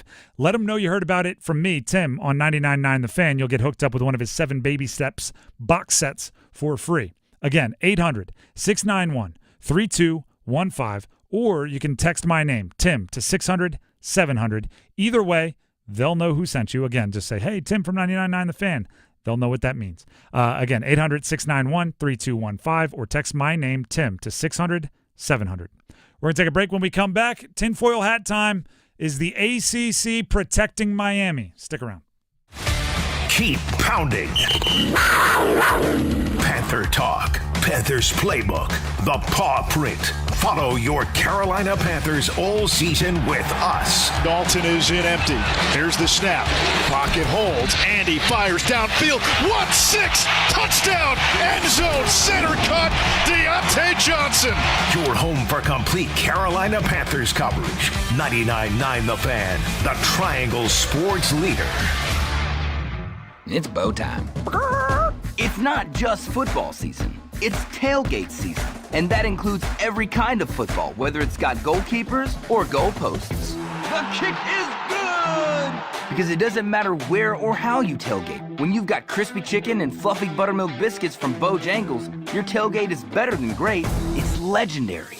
Head to Bojangles and order your tailgate box with boldly seasoned chicken, fixins, biscuits, and legendary iced tea today. It's bow time. Planning a tailgate? Then it's bow time. Bojangles has everything you need for the perfect tailgate, no matter how many fans you're trying to feed. There's the original tailgate, the super tailgate, and for a really big crowd, the jumbo tailgate special. And if you like your chicken off the bone, choose the Supreme's tailgate special that includes 12 perfectly seasoned tenderloin fillets.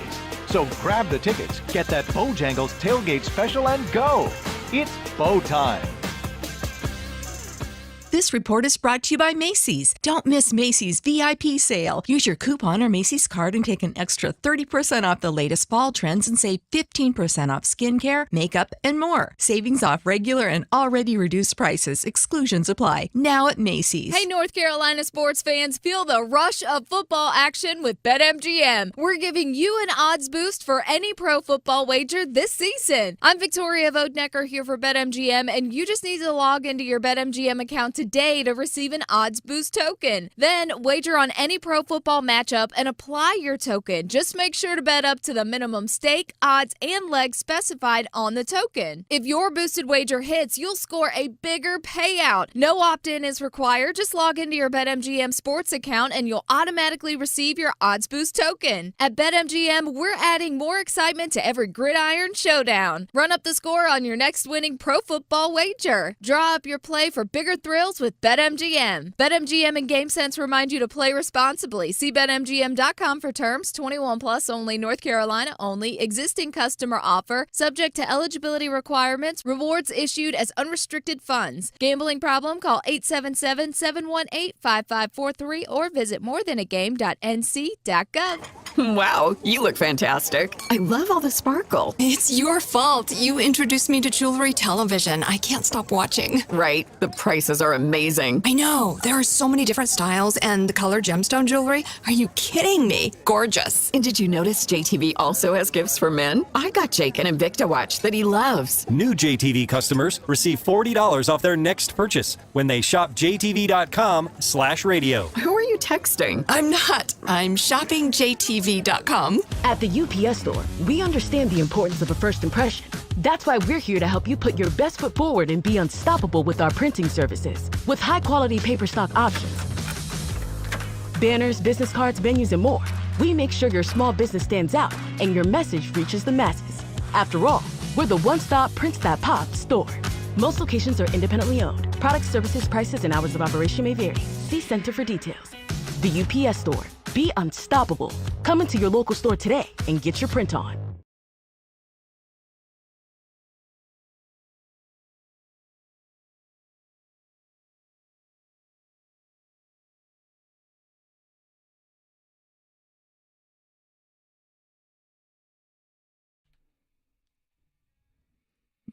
The Drive with Tim Donnelly, 99.9 The Fan. Go ahead and text keyword green, GREEN, to 919-860-5326 right now. Do it for your chance to win a pair of tickets to see Riley Green at Coastal Credit Union Music Park on June 14th. Again, the keyword green.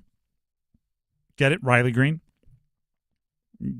Keyword green to 919-860-5326 for your chance to win a pair of tickets to see Riley Green at Coastal Credit Union Music Park coming up in the middle of June. Also, just so everybody knows, Panther Talk coming up right after this, starting at 6 o'clock, which will be, I think, a really interesting one. Yeah. The last 2-3 weeks of Panther Talk, they're obviously interesting. Anisha's the play-by-play voice, and you get to hear from Dave Canales, which you don't hear often from head coaches in the NFL, like on a week-to-week basis. But like I kind of could have predicted the first 2 weeks, right? Let me guess, you're upset, it's unacceptable, things are not going well. Then week 3 was, you just changed the quarterback. Or after week 2, it was, you just changed the quarterback. Talk about that, and he's going to do his best for the team moving forward. After week 3, you just smoked an opponent for the first time in a long time. So, all right, I'm gumdrops and rainbows, right? Everything's great. I need to build off of it. This week, like I think we're going to learn a little bit about Dave Canales. How much of that energy and optimism comes through in a game like this, and how much frustration and anger off of some of the little detail things that you weren't able to make happen. So there's I think a very interesting Panther Talk coming up at 6 o'clock. And that's you may be saying, well, it's on your station, of course. Yeah, maybe. But take my word for it. I'm all in on tonight's Panther Talk. I want to hear what Canales and everybody on that show has to say. Also, and I know we were going to talk about ACC tinfoil hat. For those of you that get excited for conspiracy theories, I promise you we will talk about it tomorrow. So we will pass that baton to tomorrow, and where we can really kind of spread our legs and run full speed into the tinfoil hat territory. But for right now, just during the break, Paul Ihander, who hosts Next Up every morning here on 99.9 The Fan, passed us some articles on some of the high school football decisions and high school sports decisions that are going to be made here in the next couple of whoever knows how long on what the rest of the season will look like. And in one of them, one article, it's from Blue Ridge Now, East Henderson's football stadium is shown. And the pictures, it's not like underwater. It's not like you're never going to be able to play on this football field ever again. It's not like there's now a river where the field used to be. But there are some very, very big trees that have obviously been blown down or knocked down in the storm that are on what looks like maybe a locker room or at least a equipment shed. On the stands, there's some tears in the turf. Like the visiting bleachers are just trees draped all over it. Is it there's going to be a period here where, unfortunately, the high school sports, the actual outcomes, the practices are going to take a back seat to, can we get our facilities to where they need to be? And when you look at a high school, if there was flooding, if there was something, you need to get the science labs back up. You think of these situations as remember that weekend where everything went crazy. And if you're not, obviously we didn't, at least where I've seen has dealt with the super, super bad stuff kind of within the immediate area. When it doesn't affect you, it's so tempting to be like, oh yeah, I remember seeing that weekend. We're at the beginning of a weeks and months long, maybe years long in certain cases in the Asheville area and some other mountain locations of recovery and building things back up. So, again, that radio host talking to you at 5:51 on a Monday, you don't need to hear it from me, but if there is a way you can help, if there is something you can give, if there's a way you can volunteer, consider it, right? And if you're dealing with your own stuff, I get it. But, I say this often, and maybe I should elaborate why. I think sports are important. I think, actually, in moments like now, I think you see why sports are important. Because the storms rear their ugly head and they create so much damage, and then what do you see? You see people working together as a team. You see people overcoming adversity. You see people dealing with sometimes physical hardships and overcoming pain, or you see people having to play a role. And not everyone's the star, right? Not everybody gets to be the helicopter pilot that is landing in areas that don't have roads in and out and, getting the picture in the paper. Some are just taking bottles of water and loading them into the back of that helicopter and being the grunt work. And it's you look at all of that, and it's mighty team-oriented, right? Not everyone's going to be the quarterback. Some are going to be the offensive linemen. Both are equally important.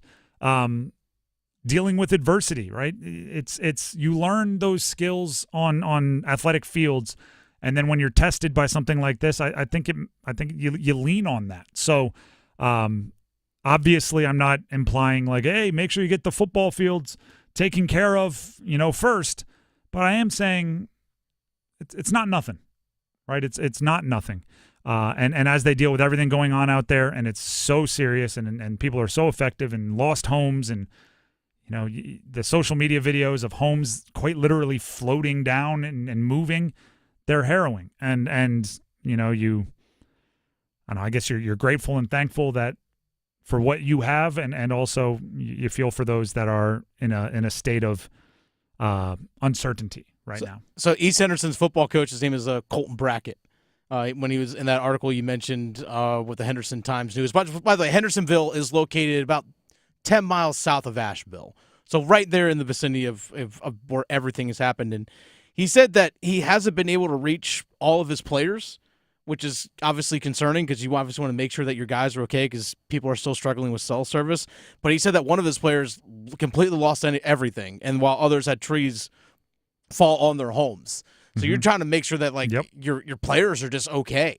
And that's a position that so many people are in. It's, you want to make sure your players are okay and your people that you know and you love are okay, but are you yourself okay? There's so much that's going on right now out in that area, and there's people that are still just without power. Without power, some still haven't talked to loved ones. It's a good point. And I try to reach out because we've in the past talked to UNC Asheville's basketball coach. I tried to call out there, even just today. Phone lines, nothing can go through. And nothing. It's scary, man. Very scary. And like I said, I look forward to the day probably in the distant future where sports can be the rallying point. But right now it's rally around your loved ones, rally around getting people safe, getting people to a place where they feel secure, and we'll deal with the rest later. Well, we were talking about Nick Stevens and Joel and Evan of the high school OT group. Their cubicles are right across the hall from ours. About how Pisgah High School, they had some flooding and some damage years ago, and it took them 2 years for them to be able to play a home game. Yep. And a high school football home game. It took them 2 years. And I've seen it happen where one school, I lived in Nebraska for a while, a tornado would tear through, and there was some speed to those recoveries, but there was also one school asking the entire state for help.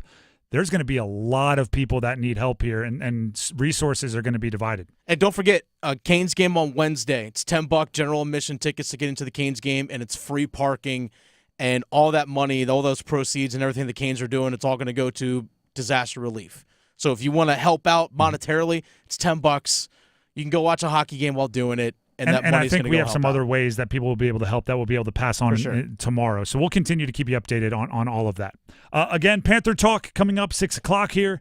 You'll hear from Dave Canales. You'll hear from those that cover the Panthers as closely as anyone. So that's at 6 o'clock right here on 99.9 The Fan. Please subscribe to our YouTube, 99.9 The Fan as well. Basically just type 99.9 The Fan into every social media, every YouTube, everything. Subscribe, follow, like, all of that. Until tomorrow, stay safe out there. Do what you can out there. We'll be back tomorrow. Until then, have a great night.